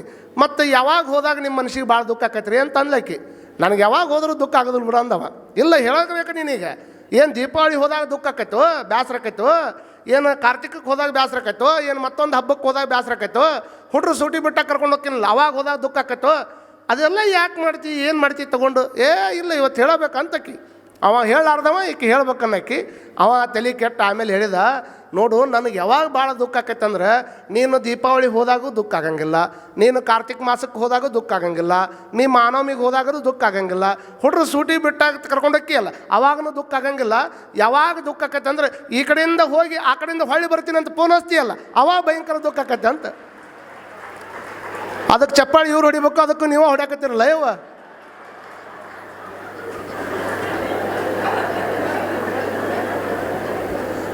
ಟೆಸ್ಟ್ ಮಾಡಿರಿ ನೀವು ಒಮ್ಮೆ ಯಾವಾಗಾರ. ಇದ್ದಂಗಿರೋದಿಲ್ಲ ಇದು, ಇದ್ದಂಗಿರೋದು. ನಮ್ಮ ಸಮಸ್ಯೆಗಳು ಹಿಂಗದಾವ. ಪ್ರಾಣಿಗಳು ನೋಡ್ರಿ, ಜೇನು ಹುಳ ಎಷ್ಟು ಚಂದ ಜೇನು ಇಟ್ಟಿರ್ತದೆ. ಜೇನು ಹುಳ ಹಲವಾರು ಹೂವಿನೊಳಗೆ ಹೋಗಿ ಕುತ್ಕೊಂಡು ದುಂಬಿ ಒಳಗೆ ಹೀರ್ಕೊಂಡು ದುಂಬಿ ಒಳಗಿರುವಂಥ ಮಕರಂದವನ್ನು ಹೀರಿ ಹೀರಿ ಹೀರಿ ತೊಗೊಂಡು ಬಂದು ತುಪ್ಪ ರೆಡಿ ಮಾಡಿರ್ತದೆ. ತುಪ್ಪ ರೆಡಿ ಮಾಡಿ ತನಗೆ ಬೇಕಂತ ಸಂಗ್ರಹಣೆ ಮಾಡಿ ಇಟ್ಕೊಂಡಿರ್ತದೆ. ಅದು ಮನುಷ್ಯನ ಬುದ್ಧಿ ಅಂಥದ್ದು. ಆ ತುಪ್ಪ ತೊಗೊಂಡು ಹೋದು ಆ ಜೇನು ತುಪ್ಪ ರೆಡಿ ಮಾಡೈತೆ ಅನ್ನೋದು ಗೊತ್ತಾದ ಕೂಡಲೇ ಮನುಷ್ಯ ಏನು ಮಾಡ್ತಾನೆ, ಹೊಕ್ಕನ ಸ್ವಲ್ಪ ಬೆಂಕಿ ಹಚ್ತಾನೆ, ಹೊಗೆ ಆಡಿಸಿದವನ ಎಲ್ಲ ಹುಳ ತೆಗೆದು ಹಾಕಿ ಹುಟ್ಟಿನಾಗಿರುವಂಥ ತುಪ್ಪ ತೊಗೊಂಡು ಮನೆಗೆ ಬಂದುಬಿಡ್ತಾನೆ. ಹಿಂಗೆ ಬಂದಾಗ ಅವಾಗ ಗಿಡದೊಳಗೇನು ಇಟ್ಟಿರ್ತದಲ್ಲ ಜೇನ, ಆ ಹುಟ್ಟನ್ನು ಬಿಡಿಸ್ಕೊಂಡು ಹೋದ ಮೇಲೆ ಮತ್ತೆ ಹೊಳ್ಳಿ ಅದ ಜೇನು ಅಲ್ಲೇ ಬಂದು ಇಡ್ಬೇಕಾದ್ರೆ ಗಿಡ ಕೇಳತ್ತಂತ. ಅಲ್ಲ ಪರಮಾತ್ಮ ಕಡಿಯುವಂಥ ಬುದ್ಧಿ ಕೊಟ್ಟಾನ, ಮತ್ತು ನೀ ಇಟ್ಟು ತುಪ್ಪನ ಮನುಷ್ಯ ಕದ್ಕೊಂಡು ಹೊಕ್ಕಾನ ಅನ್ನೋದಾದ್ರೆ ಮತ್ತ್ಯಾಕೆ ತುಪ್ಪ ರೆಡಿ ಮಾಡ್ತೀನಿ ನೀನು? ನಮಗೆ ಯಾವ್ದಾರು ಕಷ್ಟ ಆತಂದ್ರೆ ಇನ್ನೇನು ರೀ, ನಮ್ದು ಏನೈತಿ, ಯಾರು ಸಂಬಂಧ ಮಾಡಕತ್ತಿದ್ದು ನಾನು, ಅವರ ನನ್ನ ಬಗ್ಗೆ ಹಿಂಗೆ ತಿಳ್ಕೊಂಡಾರ, ಇನ್ನೇನು ಬೇಕ್ರಿ ನನಗೆ, ಇನ್ಯಾವುದು ಬೇಡ್ರಿ ಅಂತ ನಾವು ಅಂತೀವಲ್ಲ. ಹಂಗೆ ಜೇನು ಹುಳ ಅನ್ಲಿಲ್ಲ. ಆ ಹುಳ ಅಂತದ ಆ ಗಿಡಕ್ಕೆ ಹೇಳತ್ತಂತ, ನೋಡು ನಾನು ಇಟ್ಟು ತುಪ್ಪವನ್ನು ಕದಿಯುವಂತಹ ಕಲಾ ಪರಮಾತ್ಮ ಅವಂಗಿಟ್ಟಾನ, ನಾನು ಇಟ್ಟು ತುಪ್ಪವನ್ನು ರೆಡಿ ಮಾಡಿರ್ತಕ್ಕಂಥ ತುಪ್ಪವನ್ನು ಕದಿಯುವಂಥ ತಾಕತ್ತು ಪರಮಾತ್ಮ ಅವಂಗಿಟ್ಟಾನ, ಬಟ್ ಹೊಳ್ಳಿ ತುಪ್ಪ ರೆಡಿ ಮಾಡುವಂಥ ಕಲಾ ಭಗವಂತ ನನಗೆ ಕೊಟ್ಟಾನ. ಇದಕ್ಕಿಂತ ದೊಡ್ಡದು ಇನ್ನೇನು ಬೇಕಂತ ಅದು ಹೇಳ್ತೇವೆ. ಅಂದ್ರೆ ತಿಳ್ಕೊಬೇಕಲ್ಲ, ಹಿಂಗೆ ತೃಪ್ತಿಯಿಂದ ಇರ್ಬೇಕಂತಂದ್ರೆ ಇಂಥವೆಲ್ಲ ಮಾಡ್ಬೇಕಾಗ್ತದೆ. ಕಷ್ಟನ ಬರಬಾರ್ದ್ರಿ ಅಂತಂದ್ರೆ ಶಾಂತಿ ಬೇಕು, ಸುಖ ಬೇಕು ಅಂತ ಎಲ್ಲರಿಗೆ ಐತಿ. ಕಷ್ಟ ಒಟ್ಟ ಬರಬಾರ್ದ್ರಿ, ಕಷ್ಟ ಒಟ್ಟ ಬರಬಾರ್ದ್ರಿ ಅನ್ನೋರಿಗೆ ಒಂದು ಮಾತು ಹೇಳ್ತೀನಿ ನಾನು. ಕಷ್ಟ ಈ ಜಗತ್ತಿನಾಗ ಇಬ್ಬರಿಗೆ ಬಂದಿಲ್ಲ, ಕಷ್ಟ ಈ ಜಗತ್ತಿನಾಗ ಇಬ್ಬರಿಗೆ ಬಂದಿಲ್ಲ. ಅವ್ರು ಯಾರಂದ್ರೆ ಒಬ್ಬ ಹುಟ್ಟಿಲ್ಲ, ಇನ್ನೊಬ್ಬ ಸತ್ತಾನ. ತಿಳಿದೈತಲ್ರಿ? ಕಷ್ಟ ಯಾರಿಗೆ ಬಂದಿಲ್ಲ? ನಿಮಗೆ ಕೇಳಕತ್ತೀನಿ, ಯಾರಿಗೆ ಬಂದಿಲ್ಲ ಹೇಳ್ರಿಪ್ಪ? ಒಬ್ಬವ ಹುಟ್ಟಿಲ್ಲ, ಇನ್ನೊಬ್ಬವ ಸತ್ತಾನ. ಇದನ್ನು ಬಿಟ್ಟು ಯಾರು ಎಷ್ಟು ಮಂದಿ ಜಗತ್ತಿನಾಗ ಅದಾರ ಒಟ್ರಿಗಿನೂ ಕಷ್ಟ ಬಂದವ ಅನ್ನುವಂಥದ್ದು ಪಕ್ಕ ತಿಳ್ಕೊಂಬಿಡ್ರಿ ನೀವು. ಯಾಕಂದ್ರೆ ನಾವು ಕಷ್ಟ ಬರಬಾರ್ದಂತಂದ್ರೆ ನಡೆಯಂಗಿಲ್ಲ. ಅಕ್ಕಮಹಾದೇವಿ ತಾಯಿ ಹೇಳ್ತಾಳೆ, ಎಷ್ಟು ದೊಡ್ಡ ವೈರಾಗ್ಯದ ಮೂರ್ತಿ ಅಕ್ಕಮಹಾದೇವಿ ತಾಯಿ. ಮನೆ ಮನೆ ಕೈ ಒಡ್ಡಿ ಬೇಡುವಂತೆ ಮಾಡಯ್ಯ ಅನ್ನುವಂಥ ತಾಯಿ. ನೋಡ್ರಿ, ನಾವು ದೇವ್ರ ಹತ್ರ ಬಂದು ಕೇಳ್ಕೊತೀವಿ, ಏನಂತ ಬೇಡ್ಕೊತೀವಿ? ಹೆಂಗಾರ ಮಾಡಪ್ಪ, ಕುತ್ಕೊಂಡು ಸಾಯಿ ಮಠ ನನಗಂತೂ ತನ್ನ ಕಡಿಮೆ ಆಗಬಾರ್ದು, ಹೆಂಗಾರ ಹಾಕಾಗಲಿ, ನನ್ನ ಮನೆ ಏನಾದರೂ ಆಗಬಾರ್ದು, ಪಕ್ಕದ ಮನೆಯವ್ರು ಮಾತ್ರ ಏನೈತಲ್ಲ ನನಗಿಂತ ಮ್ಯಾಗ ಏರಬಾರ್ದು, ಹಿಂಗೆಲ್ಲ ಬೇಡ್ಕೊತೀವಿ ನಾವು ಬೇಡ್ಕೊಳ್ಳುವಂಥವು ಹಿಂಗಿರ್ತಾವೆ. ಆದ್ರೆ ಅಕ್ಕ ಮಹಾದೇವಿ ತಾಯಿ ದೇವ್ರ ಹತ್ರ ಬೇಡ್ಕೊತಾಳೆ, ಮನೆ ಮನೆ ಕೈ ಒಡ್ಡಿ ಬೇಡುವಂತೆ ಮಾಡಯ್ಯ. ಯಾರಿಗೆ ಬರ್ತದ್ರಮ್ಮ ಇದು? ಯಾರು ಹಂಗೆ ಬೇಡ್ಕೊಂತೀವಿ ನಾವು? ಇಲ್ಲಿ ಬಂದವ್ರು ಒಬ್ಬರು ದೇವ್ರ ಮುಂದೆ ಕುತ್ಕೊಂಡು ಹಂಗೆ ಬೇಡ್ಕೊಂಡವ್ರು ಉದಾಹರಣೆ ಅದಾರ? ಯಾರು ಬೇಡ್ಕೊಳಂಗಿಲ್ಲ ಹಂಗೆ. ಮನೆ ಮನೆ ಕೈ ಒಡ್ಡಿ ಬೇಡುವಂತೆ ಮಾಡಯ್ಯ. ಬೇಡಿದೊಡೆ ನಾನು ನನ್ನ ದೇಹದ ಅಂಗಕ್ಕಾಗಿ ಹಸಿವಿಗಾಗಿ ಈ ತೃಷೆಗಾಗಿ ಮತ್ತೊಬ್ಬರ ಮನೆ ಮುಂದೆ ಕೈ ಹೊಡಿಯುವಂಗೆ ಬೇಡುವಂಗೆ ಆಯಿತು ಅಂದ್ರೆ ಅವರು ನೀಡದಂತೆ ಮಾಡಯ್ಯ, ಇಕ್ಕದಂತೆ ಮಾಡಯ್ಯ. ಅವ್ರು ನನಗೆ ನೋಡಿ ನೀಡಕ್ಕೆ ಬರಬಾರ್ದವರು, ಹಂಗೆ ಮಾಡಿಬಿಡು ಅಂತ ಹೇಳ್ತಾಳೆ ಅಕ್ಕ ತಾಯಿ. ಮೊದಲೇದ್ದು ಬೇಡ್ಕೊಂಡು ಉಣ್ಣುವಂಗೆ ಮಾಡು ಅಂತಾಳೆ. ಎರಡನೇಕ ಅವ್ರು ನೀಡ್ಲಾರ್ದಂಗೆ ಮಾಡು ಅಂತಾಳೆ. ಮೂರನೇ ಕೇಳ್ತಾಳೆ ಮತ್ತೆ ಅಕ್ಕ ಮಾದೇವಿ ತಾಯಿ ಏನಂತಾಳೆ? ನನ್ನ ಆಕಾರ ನೋಡಿ, ನಾನಿರುವಂಥ ವ್ಯವಸ್ಥೆ ನೋಡಿ ಪಾಪ ಹೆಣ್ಮಗಳಂತ ಅವ್ರು ನೀಡಿದರೂ ಅದು ನೆಲಕ್ಕೆ ಬೀಳುವಂತೆ ಮಾಡಯ್ಯ. ಎಂಟ ಮಾತ್ರಿ, ಸುಮ್ಮನೆ ಹಂಗೆ ಹೇಳೋದಕ್ಕೆ ಕೇಳೋದು ಚಂದ ಐತಿ. ನೆಲಕ್ಕೆ ಬೀಳುವಂತೆ ಮಾಡಯ್ಯ. ನೆಲಕ್ಕೆ ಬಿದ್ದ ಮೇಲ್ಯಾರ ಮತ್ತು ದೇಹದ ಹಸಿವು ಅನ್ನುವಂಥದ್ದು ಭಾಳ ಕಷ್ಟ. ಎಷ್ಟು ಕಷ್ಟ! ಗೇಣುದ್ದ ಹೊಟ್ಟೆ ಮಾರುದ್ದ ಮನುಷ್ಯನನ್ನು ಆಳ್ತದೆ. ಅದಕ್ಕೆ ಒಡಲುಗೊಂಡವ ಹುಸಿವ ಪರಮಾತ್ಮಗೆ ದೇವರ ದಾಸಿಮಯ್ಯನವ್ರು ಹೇಳ್ತಾರೆ, ನನ್ನಂಗೆ ಹೊಟ್ಟೆ ಇಟ್ಕೊಂಡು ನೀನು ಈ ಭೂಮಿ ಮೇಲೆ ಬಂದಿದ್ದೆ ಅಂದ್ರೆ ನನ್ನಂಗೆ ನೀನು ತಿರ್ಕೊಂಡು ತಿನ್ನಬೇಕು. ಯಾಕಂದ್ರೆ ಈ ಹಸಿವು ಅನ್ನುವಂಥವನು ಎಂಥವ್ರನ್ನು ಸಹಿತ ಬಗ್ಗಿಸುವಂಥ ತಾಕತ್ತಿರೋದು ಈ ಹೊಟ್ಟೆ ಒಳಗಿರುವಂಥ ಹಸಿವಿಗದಪ್ಪ. ನನ್ನಂಗೆ ಒಡಲಿಟ್ಕೊಂಡು ನೀ ಬಂದಿಲ್ಲ, ಅದಕ್ಕೆ ನೀ ಸುಮ್ಮನೆ ಮ್ಯಾಕ್ ಕುಂತಿ ಅಂತ ತಿಳ್ಕೊಂಡು ಅವ್ರಿಗೆ ಹೇಳ್ತಾರೆ, ಒಡಲುಗೊಂಡವ ಹುಸಿವ ನೀನೊಮ್ಮೆ ನನ್ನಂತೆ ಒಡಲುಗೊಂಡು ತೋರ ರಾಮನಾಥ. ನನ್ನಂಗೆ ನೀನು ಒಮ್ಮೆ ಒಡಲು ಹಿಡ್ಕೊಂಡು ಈ ಭೂಮಿ ಬಾ, ಅವಾಗ ಗೊತ್ತಾಗತ್ತೆ ನಿನಗೆ ಹಸಿರು ಮಹತ್ವ. ಅಲ್ಲಿ ಮಟ್ಟ ಗೊತ್ತಾಗಂಗಿಲ್ಲ ಅಂತ ಅವ್ರು ಹೇಳ್ತಾರೆ. ಹಾಗಾಗಿ ನಾವೇನು ತಿಳ್ಕೊಳ್ಬೇಕು ಅಂತಂದ್ರೆ ಈ ಹಸಿವು ಅನ್ನುವಂಥದ್ದನ್ನು ಇದನ್ನು ಮಾಡೋದಕ್ಕಾಗಿ ಕೆಳಗೆ ಬಿದ್ದಿದ್ದನ್ನು ನಾನೇನಾದರೂ ಎತ್ಕೊಳಕ್ಕೆ ಹೋದೆ ಅಂತಂದರೆ ನಾನು ಎತ್ತಿ ಕೊಂಬುವುದಕ್ಕಿಂತ ಮುನ್ನ ಒಂದು ನಾಯಿ ಬಂದು ಅದನ್ನು ಎತ್ತಿಕೊಂಡು ಹೋಗುವಂತೆ ಮಾಡಯ್ಯ ಚನ್ನಮಲ್ಲಿಕಾರ್ಜುನ ಅಂತ ತಿಳ್ಕೊಂಡು ಅಕ್ಕ ಮಾದೇವಿ ತಾಯಿ ಹೇಳ್ತಾಳೆ. ಅಂತಂದ್ರೆ ಅಷ್ಟು ಗಟ್ಟಿ ವೈರಾಗ್ಯ ಯಾರಿಗೆ ಬರಲಿಕ್ಕೆ ಸಾಧ್ಯ ಐತಿ ಹೇಳಿ ನೋಡೋಣ. ನನಗೆ ಮತ್ತೊಬ್ಬರ ಮನೆಗೆ ಹೋಗಿ ಕೈ ಒಡ್ಡಿ ಬೇಡುವಂಗೆ ಮಾಡಬೇಕು. ಕೈ ಒಡ್ಡಿ ಬೇಡಕ್ಕೆ ಹೋದರೆ ಅವ್ರು ನೀಡ್ಲಾರ್ದಂಗೆ ಮಾಡಬೇಕು. ನೀಡಕ್ಕೆ ಬಂದರು ಅಂತಂದ್ರೆ ಅದು ತೆಳಗೆ ಬೀಳು ಹಂಗೆ ಮಾಡಬೇಕು. ತೆಳಗೆ ಬೀಳು ಹಂಗೆ ಬಿತ್ತಂದ್ರೆ ಅದನ್ನು ಎತ್ಕೊಳ್ಳೋಕೆ ಹೋಗೋದಕ್ಕಿಂತ ಪೂರ್ವದೊಳಗೆ ಒಂದು ನಾಯಿ ಬಂದು ಅದನ್ನು ಎತ್ಕೊಂಡು ಹೋಗಬೇಕು ಅಂತ ಹೇಳ್ತಾರೆ. ಅಂತಂದ್ರೆ ಆ ತಾಯಿ ಬರೀತಾಳೆ, ಲೋಕದಾಗ ಹುಟ್ಟಿವಿ ಅಂತಂದ್ರೆ ಕಷ್ಟ ಬರೋದ. ಯಾಕೆ ನಾವು ಹುಟ್ಟಿದ್ದು ಜಗತ್ತಂಥದ್ದು ಐತಿ. ಅದಕ್ಕೆ ಅಕ್ಕ ಮಹಾದೇವಿ ತಾಯಿ ಒಂದು ವಚನ ಬರೆದಾಳ. ಏನು ಬರೆದಾಳ ಅಂತಂದ್ರೆ, ಈ ಲೋಕದ ಬೆಟ್ಟದ ಮೇಲೊಂದು ಮನೆಯ ಮಾಡಿ ಏನ್ರ ಮರ ಮೃಗಗಳಿಗೆ ಅಂಜಿದೊಡೆ ಅಂತಯ್ಯ. ಯಾಕೆ ನೀ ಬೆಟ್ಟದಾಗ ಮನೆ ಮಾಡಿಯಪ್ಪ? ಬೆಟ್ಟದಾಗ ಹೋಗಿ ಮನೆ ಮಾಡಿಕೊಂಡು ನನ್ನ ಹತ್ರ ಪ್ರಾಣಿಗಳು ಬರಬಾರ್ದ್ರಿ, ನನ್ನ ಹತ್ರ ಯಾವ ಪಕ್ಷಿ ಬರಬಾರ್ದ್ರಿ, ಕಾಡು ಪ್ರಾಣಿಗಳು ಬರಬಾರ್ದು. ನೀ ಮಾಡಿದ ಮನೆ ಎಲ್ಲಿ ಐತಿ? ಎಲ್ಲಿ ಮಾಡ್ಯಾರ? ಬೆಟ್ಟದಾಗ ಹೋಗಿ ಮಾಡಿಯಪ್ಪ, ಅಲ್ಲಿ ಬರುವವು ಕಾಡು ಪ್ರಾಣಿಗಳು ಬರುವ. ಬೆಟ್ಟದ ಮೇಲೊಂದು ಮನೆಯ ಮಾಡಿ ಮೃಗಗಳಿಗೆ ಅಂಜಿದೊಡೆ ಅಂತಯ್ಯ. ಮುಂದೆ ಸಂತೆಯೊಳಗೊಂದು ಮನೆಯ ಮಾಡಿ ಶಬ್ದಕ್ಕೆ ನಾಚಿದೊಡೆ ಅಂತಯ್ಯ. ನಡಾ ಪ್ಯಾಟ್ಯಾಗ ಮನೆ ಮಾಡ್ಕೊಂಡು ನನಗೆ ಇಲ್ಲೇ ಬೇಕಂತ ತಿಳ್ಕೊಂಡು ನಡಾ ಪ್ಯಾಟಿ ಒಳಗೆ ಮನೆ ಮಾಡಿ ಹೋಗೋರು ಬರೋರು ಮತ್ತು ಸಂತೆಗಿದ್ದವ್ರು ಗದ್ದಲ ಮಾಡೋರು. ಅವರು ನನಗೆ ಒಟ್ಟ ಗದ್ದಲ ಅಂದ್ರೆ ಆಗಿ ಬರಂಗಿಲ್ಲ ಅಂದ್ರೆ ಮಾಡಿದ ಮನೆ ಸಂತೆಗೈತಿ ಅಂದ್ರೆ ಗದ್ದಲ ಆಗೋದ. ಅವಾಗ ಮತ್ತೆ ಮುಂದುವರೆದು ಹೇಳ್ತಾಳೆ, ಸಮುದ್ರದ ದಡದಲ್ಲಿ ಮನೆಯ ಮಾಡಿ ನೆರೆ ತೊರೆಗಳಿಗೆ ಅಂಜಿದೊಡೆ ಅಂತಯ್ಯ. ನೆರೆ ತೊರೆಗಳಿಗೆ ಅಂಜಿದೊಡೆ ಅಂತಯ್ಯ. ಸಮುದ್ರದ ದಡದಾಗ ಮನೆ ಮಾಡಿವ ಅಂತಂದ್ರೆ ನೊರಿ ಬರುವ, ತೆರೆ ಬರುವ, ಎಲ್ಲ ಬರುವ ಅಲ್ಲೇ. ಯಾಕೆ? ದಡದಾಗ ನಾವು ಮನೆ ಮಾಡೀವಿ. ಅದಕ್ಕೆ 3 ಉದಾಹರಣೆಗಳನ್ನು ಕೊಟ್ಟು ಮನುಷ್ಯರಿಗೆ ಹೇಳ್ತಾಳೆ ಅಕ್ಕ ಮಹಾದೇವಿ ತಾಯಿ. ನೋಡು ಬೆಟ್ಟದ ಮೇಲೆ ಮನೆ ಮಾಡಿ ಅಂದ್ರೆ ಅಲ್ಲಿ ಮೃಗಗಳು ಬರುವೆ. ನೀನು ಹೋಗಿ ಸಂತ್ಯಾಗ ಮನೆ ಮಾಡಿ ಅಂದ್ರೆ ಅಲ್ಲಿ ಶಬ್ದ ಬರುವುದೇ. ಸಮುದ್ರದ ದಂಡಿ ಒಳಗೆ ಮನೆ ಮಾಡಿ ಅಂದರೆ ಅಲ್ಲಿ ನೊರೆ ತೊರೆಗಳು ಬರುವ. ಈ ಲೋಕದೊಳಗೆ ಹುಟ್ಟಿರ್ದ ಬಳಿಕ ಈ ಲೋಕದೊಳಗೆ ಹುಟ್ಟಿ ಅಂದರೆ ಸ್ತುತಿ ನಿಂದೆಗಳು ಬರುವ ನಿನಗೆ. ಯಾರೊಬ್ಬರು ಕೆಟ್ಟ ಅನ್ನೋರು ಬರ್ತಾರೆ, ಯಾರೊಬ್ಬರು ಹೊಗಳವರು ಬರ್ತಾರೆ. ಈ ಲೋಕದೊಳಗೆ ಹೇಗಿರಬೇಕು ಅನ್ನುವಂಥದ್ದನ್ನು ಅಕ್ಕ ಮಹಾದೇವಿ ತಾಯಿ ಹೇಳ್ತಾಳೆ. ಈ ಜಗತ್ತನ್ನುವಂಥದ್ರೊಳಗೆ ಹೇಗಿರಬೇಕು ಅಂತಂದ್ರೆ ಇಲ್ಲಿ ಇದ್ದಂಗಿರಬೇಕು, ಇಲ್ಲಿ ಇರಲಾರ್ದಂಗಿರಬೇಕು. ಈ ಜಗತ್ತಿನೊಳಗೆ, ಈ ಭೂಮಿಯೊಳಗೆ ನಾವು ಹೇಗಿರಬೇಕು ಅಂತಂದ್ರೆ ಇಲ್ಲಿ ಇದ್ದಂಗಿರಬೇಕು, ಇಲ್ಲಿ ಇರಲಾರ್ದಂಗಿರಬೇಕು. ಇಲ್ಲಿ ಇದ್ದಂಗಿರಬೇಕು, ಇಲ್ಲಿ ಇರಲಾರ್ದಂಗಿರಬೇಕು. ಆ ಪರಮಾತ್ಮ ನಮ್ಮನ್ನು ಸುಮ್ಮನೆ ಒಂದು ದಿವಸ ಕರಿತಾನೆ, ಸುಮ್ಮನೆ ಎದ್ದು ಹೋಗುವಂಗಿರಬೇಕು. ಎದ್ದು ಹೋಗೋ ಮುಂದೆ ಹಂಗೆ ಹೋಗಂಗಿಲ್ಲ. 4 ಮಂದಿ ಮನಸ್ಸು ಗೆದ್ದ ಹೋಗ್ಬೇಕನ್ನುವಂಥದ್ದನ್ನು ನಾವೆಲ್ಲರೂ ತಲೆಯಾಗಿಟ್ಕೊಳ್ಬೇಕಾಗ್ತದೆ. 4 ಮಂದಿ ಮನಸ್ಸು ಗೆದ್ದು ಹೋಗ್ಬೇಕಲ್ಲ ನಾವು. ಅದಕ್ಕಾಗಿ ನಾವು ಇದ್ದಾವೆ. ಲೋಕದೊಳಗೆ ಹುಟ್ಟಿರ್ದ ಬಳಿಕ ಸ್ತುತಿ ನಿಂದೆಗಳು ಬಂದಡೆ ಕೋಪವನ್ನು ತಾಳಲಾರದೆ. ನೋಡ್ರಿ, ಸ್ತುತಿ ಹೊಗಳವ್ರು ಬರ್ತಾ, ಸ್ತುತಿಸುವನೊಬ್ಬ ದೋಷಿಸುವನೊಬ್ಬ. ನಿಂದೆ ಮಾಡೋ ಒಬ್ಬ ಅದಾನ, ಸ್ತುತಿ ಮಾಡೋ ಅದಾನ. ಇವರಿಬ್ಬರು ನಮ್ಮ ಶಿವಯೋಗಿಯ ಪರಮ ಬಂಧುಗಳಯ್ಯ. ಅಪ್ಪ ಬಸವಣ್ಣವ್ರು ಹೇಳ್ತಾರೆ ಈ ಮಾತನ್ನು. ನಾನು ಹೊಗಳ ಒಬ್ಬ ಹೋದಾನ, ನಾನು ತೆಗಳ ಒಬ್ಬ ಹೋದಾನ ಅಂದರೆ ಇವರಿಬ್ಬರು ನಮ್ಮ ಶಿವಯೋಗಿಯ ಪರಮ ಬಂಧುಗಳು. ಇವರು ಯಾರು? ನಮ್ಮ ಶಿವಯೋಗಿ. ನಾ ಏನು ದೇವ್ರು ಅಂತೀನಲ್ಲ, ಅವನು ಬಂಧುಗಳು. ಯಾರು ಹೊಗಳಾಕತ್ತಾರ ಅವು ಪುಣ್ಯ ಕಟ್ಕೊಂಡು ಹೋಗ್ತಾನೆ, ಯಾರು ಬೇಯಾಕತ್ತಾರ ಅವು ಪಾಪ ಕಟ್ಕೊಂಡು ಹೋಗ್ತಾನೆ. ಅದರ ನನ್ನ ಕೆಲಸ ಏನೈತೆ ಅಂತ ತಿಳ್ಕೊಂಡು ಅವ್ರು ಮಾತ್ರ ನಿರ್ಲಿಪ್ತರಾಗಿರ್ತಾರೆ. ನಾವು ಹಂಗಲ್ಲ.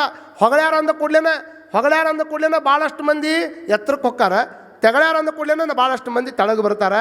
ಸಮಾಧಾನ. ಎಷ್ಟು ಲೋಕದೊಳಗೆ ಹುಟ್ಟಿರ್ದ ಬಳಿಕ ಈ ಜಗತ್ತಿನಾಗ ಹುಟ್ಟಿ ಅಂದ್ರೆ ಅಲ್ಲಿ ಸ್ತುತಿ ಬರೋದ, ನಿಂದನೆ ಬರೋದ, ನಿನಗೆ ಒಳ್ಳೆಯವ್ರು ಅನ್ನೋರ ಕೆಟ್ಟವ್ರು ಅನ್ನೋರ ಕುಗ್ಗಿಸಾಕ ಬರ್ತಾರೆ, ನಿಮ್ಮನ್ನು ಕುಗ್ಗಿಸಾಕ.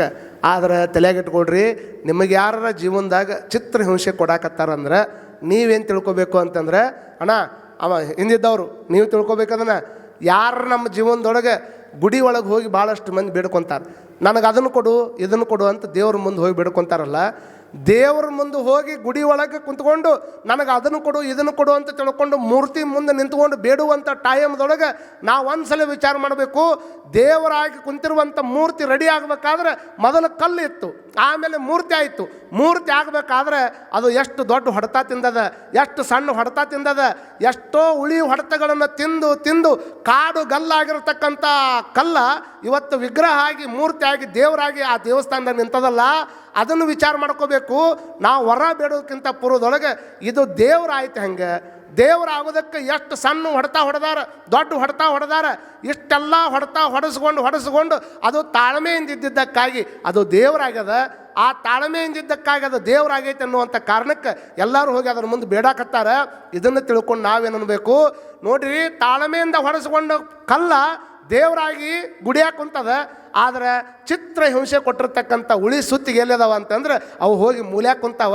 ಇದನ್ನು ನಿಮ್ಮ ಜೀವನದಾಗ ನೀವೇನು ಅಪ್ಲೈ ಮಾಡ್ಕೋಬೇಕು ಅಂತಂದ್ರೆ, ನೀವು ಸಹಿತ ಯಾರಾದರೂ ನಿಮಗೆ ಚಿತ್ರಹಿಂಸೆ ಕೊಡಾಕತ್ತಾರಂದ್ರೆ ಸ್ವಲ್ಪ ತಡ್ಕೋರಿ, ನೀವು ದೇವರಾಗಿರ್ತೀರಿ. ಚಿತ್ರಹಿಂಸೆ ಕೊಟ್ಟವ್ರು ಹೋಗಿ ಯಾವ್ದಾದ್ರು ಮೂಲ್ಯಾಗ ಬಿದ್ದಿರ್ತಾರನ್ನುವಂಥ ಸತ್ಯವನ್ನು ನಾವು ಯಾವತ್ತೂ ಮರೆಯೋಂಗಿಲ್ಲ. ಇಷ್ಟ ತಿಳ್ಕೋಬೇಕು. ನೀವು ಲೋಕದೊಳಗೆ ಹುಟ್ಟಿರ್ದ ಬಳಿಕ ಸ್ತುತಿನಿಂದೆ ಬಂದರೆ ಎಷ್ಟು ಸಮಾಧಾನ ಆಗಿರಬೇಕು ಅಂತಂದ್ರೆ, ಕಿಡಿ ಕೆದರಿದರೆ ನನಗೆ ಹಸೆವು ತೃಷೆ ಅಡಿಗಿತ್ತೆಂಬೆನು ಅಕ್ಕಮಹಾದೇವಿ ತಾಯಿ ಹೇಳ್ತಾರೆ. ಕಿಡಿಯಾಗಿ ಒಳಗಿರ್ತಕ್ಕಂಥದ್ದು ಈಗೇನು ನಾವು ಉಂಡಿದ್ದು ಪಚನ ಆಗಬೇಕಂದ್ರೆ ಭಾಳ ಮಂದಿ ಗೊತ್ತಿರಲಿ, ನಾವು ಯಾವುದೇ ಆಹಾರವನ್ನು ಉಂಡ್ರೂ ಸಹಿತ ಅದನ್ನು ಪಚನ ಆಗೋದಕ್ಕೆ ಒಳಗೆ ಏನು ಬೇಕು? ಬೆಂಕಿ, ಅಗ್ನಿ ಬೇಕು. ಏನು ಬೇಕು ರೀ? ಅಗ್ನಿ ತತ್ವ ಬೇಕು. ಅಗ್ನಿ ಇರಲಿಲ್ಲ ಅಂತಂದ್ರೆ ಉಂಡಿದ್ದು ಪಚನ ಆಗಂಗಿಲ್ಲ. ನೋಡ್ರಿ, ಮನುಷ್ಯನೊಳಗೆ ಹೊಟ್ಟೆ ಕಿಚ್ಚು ಅನ್ನುವಂಥದ್ದು ಎಷ್ಟು ಐತೆ ಅಂತಂದ್ರೆ, ಈ ಜಗತ್ತಿನಾಗ ತಲೆಯಾಗಿಟ್ಕೊಳ್ರಿ ನೀವೆಲ್ಲ, ಒಂದು ಸುಡು ಬಾಳೆಹಣ್ಣನ್ನು ಒಂದು ಹಸಿ ಬಾಳೆಹಣ್ಣನ್ನು ಸುಡು ಬೆಂಕಿ ಒಳಗೆ ಹಾಕಿ ಸುಡಾಕತ್ರ ಅದು ಸುಟ್ಟು ಬೂದಿ ಆಗ್ಬೇಕಂದ್ರೆ 6 ತಾಸು ಬೇಕಾಗ್ತದೆ. ಎಷ್ಟು? 6 ತಾಸು ಬೇಕಾಗ್ತದೆ. ಒಂದು ಬಾಳೆಹಣ್ಣನ್ನು ಸುಡು ಬೆಂಕಿ ಒಳಗೆ ಹಾಕಿದ್ರೆ ಅದು ಸುಟ್ಟು ಬೂದಿ ಆಗಕ್ಕೆ 6 ತಾಸು ಬೇಕಾಗ್ತದೆ. ಅದೇ ಒಂದು ಬಾಳೆಹಣ್ಣನ್ನು ಮನುಷ್ಯನ ಹೊಟ್ಟೆ ಒಳಗೆ ಹಾಕಿದ್ರೆ 6 ನಿಮಿಷಕ್ಕೆ ಬೂದಿಯಾಗಿ ಹೋಗಿಬಿಡ್ತದೆ. ಅಂದ್ರೆ ಎಷ್ಟು ಹೊಟ್ಟೆ ಕಿಚ್ಚಿರ್ಬೇಕು ಅನ್ನುವಂಥದ್ದನ್ನು ವಿಚಾರ ಮಾಡಿಕೊಡ್ರಿ. ಹೊಟ್ಟೆ ಕಿಚ್ಚಿರಬಾರ್ದು ಅಂತ ನಾ ಹೇಳಾಕತ್ತಿಲ್ಲ. ಹೊಟ್ಟೆ ಕಿಚ್ಚು ನಾವು ಉಂಡಿದ್ದನ್ನು ಕರಗಿಸುವುದಕ್ಕಾಗಿರಬೇಕೇ ಹೊರತಾಗಿ ಅದು ಮತ್ತೊಬ್ಬರ ಮನೆಯನ್ನು ಸುಡುವುದಕ್ಕಾಗಿ ನಮ್ಮ ಹೊಟ್ಟೆ ಕಿಚ್ಚನ್ನು ಯಾವತ್ತೂ ಪ್ರಯೋಗ ಮಾಡಬಾರ್ದು ಅನ್ನುವಂಥದ್ದನ್ನು ನಾವೆಲ್ಲಿ ತಲೆಯಾಗಿಟ್ಕೊಳ್ಬೇಕಾಗ್ತದೆ. ಕಿಡಿ ಕೆದರಿ ಹಸಿವು ತೃಷೆ ಅಡಿಗಿತ್ತೆಂಬೆನು ಅಕ್ಕಮಹಾದೇವಿ ತಾಯಿ ಹೇಳ್ತಾಳೆ. ಹೆಂಗೆ ಬದುಕಬೇಕನ್ನುವಂಥ ರೀತಿ ಹೇಳಿಕೊಡ್ತಾಳೆ. ನಾವೇನು ತಿಳ್ಕೊಂಡಿವಿ, ಸ್ವಲ್ಪ ಸಮಸ್ಯೆ ಆತಂದ್ರೆ ಏನೋ ಒಂದು ದೊಡ್ಡ ನಮ್ದು ಏನೋ ಆಗೇ ಹೋಗಿಬಿಡ್ತಪ್ಪ, ನಮ್ಮ ಜೀವನ ಮುಗದೇ ಹೋಗಿಬಿಡ್ತಪ್ಪ, ಸಣ್ಣ ಏನಾದರೂ ಒಂದು ಸಮಸ್ಯೆ ಆಗುವಲ್ಲ ಜಗತ್ತಿನಾಗ ಹುಟ್ಟಿವಿ ಅಂದ್ರೆ ಅದನ್ನೇ ಎಷ್ಟು ಹಂಗೆ ಹೇಳ್ಕೊಂತ ಕುಂದ್ರು, ನಮ್ಮ ಮನೆಯಾಗ ಹಂಗಾಗಿತ್ತು ಹಿಂಗಾಗಿತ್ತು ಅವಾಗ್ಲಿಂದ ನಾ ಹಿಂಗಾಗಿಬಿಟ್ನಿ, ಅದನ್ನು ಹೇಳುವಂಗಿಲ್ಲ. ಅದಕ್ಕೆ ಅಕ್ಕಂತಾಳ, ಕಿಡಿ ಕೆದರಿದಡೆ ನನಗೆ ಹಸಿವು ತೃಷೆ ಅಡಿಗಿತ್ತೆಂಬೆನು ಮ್ಯಾಗಿರ್ತಕ್ಕಂಥ ಮುಗಿಲು ಹರಿದು ಬಿದ್ದಡೆ. ಮ್ಯಾಗಿರುವಂಥ ಮುಗಿಲು ಹರಿದು ಕಳಚ್ಕೊಂಡು ತೆಳಗೆ ಬಿತ್ತಂದ್ರೆ ನನಗೆ ಮಜ್ಜನವಾಯಿತೆಂಬೆನು. ಮ್ಯಾಗಿರ್ತಕ್ಕಂಥದ್ದು ಏನಾದರೂ ಮುಗಿಲು ಹರಿದು ತೆಳಗೆ ಬೀಳಾಕತ್ತದ ಅಂತಂದರೆ ನನಗೆ ಮಹಾಮಜ್ಜನವಾಯಿತು ಅಂತ ತಿಳ್ಕೊತೀನಿ ಅಂತ ಅಕ್ಕಮಹಾದೇವಿ ತಾಯಿ ಹೇಳ್ತಾಳೆ. ಗಿರಿ ಮೇಲೆ ಬಿದ್ದಡೆ. ಗಿರಿ ಅಂದ್ರೆ ದೊಡ್ಡ ಗುಡ್ಡ ಬೆಟ್ಟ, ಇವೇನು ಆನಿಕಲ್ಲು ಅಂತ ದೊಡ್ಡ ಗುಡ್ಡ ಬಂದು ನನ್ನ ತಲೆ ಮೇಲೆ ಬೀಳಾಕತ್ತಾವ ಅಂದ್ರೆ ನನಗೆ ಪುಷ್ಪ ಅರ್ಪಿತವಾಯಿತೆಂಬೆನು. ಎಷ್ಟು ಚಂದ ಹೇಳ್ತಾಳೆ ಅಕ್ಕಮಹಾದೇವಿ ತಾಯಿ ಅಂತಂದ್ರೆ, ದೊಡ್ಡ ಗುಡ್ಡ ಎಲ್ಲ ಬಂದು ಮೈ ಮೇಲೆ ಬೀಳಾಕತ್ತವ ಅಂತಂದ್ರೆ ನನಗೆ ಹೂವಿನ ಅಲಂಕಾರ ಆಗಕತ್ತೈತೆ ಅಂತ ತಿಳ್ಕೊತೀನಿ. ಶಿರ ಹರಿದು ತೆಳಗೆ ಬಿದ್ದಡೆ. ಇಷ್ಟೆಲ್ಲ ಆದ ನಂತರದಲ್ಲಿ ನನ್ನ ಶಿರ ಅನ್ನುವಂಥದ್ದು ತೆಳಗೆ ಬಿತ್ತಂದ್ರೆ ಚನ್ನ ಮಲ್ಲಿಕಾರ್ಜುನ ದೇವ ನನ್ನ ಪ್ರಾಣ ನಿಮ್ಮ ಪಾದಕ್ಕೆ ಅರ್ಪಿತವಾಯಿತೆಂಬೆನು ಅನ್ನುವಂಥ ಮಾತನ್ನು ಅಕ್ಕಮಹಾದೇವಿ ತಾಯಿ ಹೇಳ್ಕೊತಾಳೆ. ಎಂಥ ಪ್ರಸಂಗ ಬಂದ್ರೂ ಪ್ರಭುದೇವರು ಹೇಳ್ತಾರೆ, ಕೆಂಡದ ಮಳೆ ಕರೆವಲ್ಲಿ ಉದಕವಾಗಿರಬೇಕು. ಕೆಂಡದ ಮಳೆ ಕರೆಯಾಕತ್ತೈತೆ ಅಂದ್ರೆ ಬೆಂಕಿ ಮಳೆ ಬೀಳಾಕತ್ತೈತೆ ರೀ. ಬೆಂಕಿ ಮಳೆ ಬೀಳಾಕತ್ತಾಗ ಏನು ಮಾಡಬೇಕು? ಉದಕವಾಗಿರಬೇಕು. ಜಲಪ್ರಳಯವಾದಲ್ಲಿ ವಾಯುವಿನಂತಿರಬೇಕು. ಜಲಪ್ರಳಯ ಆಗಕತ್ತೈತೆ ಅಂದ್ರೆ ಈ ಚಂಡಮಾರುತ ಬೀಸೈತಿ, ಅದಕ್ಕೆ ನೀರಿನಾಗ ನಿನ್ನ ಫ್ಲೈಟ್ಗಳು ತೆಳಗಿಳಿಯಾಕ ತಯಾರಿಲ್ಲ. ಅಷ್ಟಾಕೊಂಡು ಒಮ್ಮೆ ಪ್ರಕೃತಿ ವೈಪರೀತ್ಯಗಳು ಸಿಕ್ಕಾಪಟ್ಟೆ ಆಗ್ತವೆ ನೋಡ್ರಿ. ಅಂಥ ಜಲಪ್ರಳಯ ಆಗಕತ್ತದ ಅಂತಂದ್ರೆ ಬಹುತೇಕ ಮೊನ್ನೆ ನೀವೆಲ್ಲ ನೋಡಿರಿ, ಯಾವುದೋ ದೊಡ್ಡ ಪ್ರಮಾಣದೊಳಗೆ ದೊಡ್ಡ ಇದು ಆಯ್ತಲ್ಲಮ್ಮ, ಗುಡ್ಡ ಗಿಡ್ಡ ಎಲ್ಲ ಕುಸ್ತು ಹೋದ್ವಲ್ಲ. ಅಂಥ ಟೈಮ್ದಾಗ ಎಷ್ಟು ಮಂದಿಗೆ ಹಾನಿ ಆಯಿತು, ಎಷ್ಟು ಮಂದಿ ನೋಡ್ರಿ. 120 ಸ್ಪೀಡ್ನಾಗ ಹೋದ್ರೆ ಭಯಂಕರ ಗಾಡಿ ಸ್ಪೀಡ್ ಅಂತೀವಿ, 320 ಸ್ಪೀಡ್ನಾಗ ರಭಸದಿಂದ ನೀರು ಬಂದು ಮನೆಗೆ ಹೊಡೆದ್ರೆ ಯಾವ ಮನೆ ಉಳಿಯಾಕೆ ಸಾಧ್ಯ ಅಕ್ಕವ?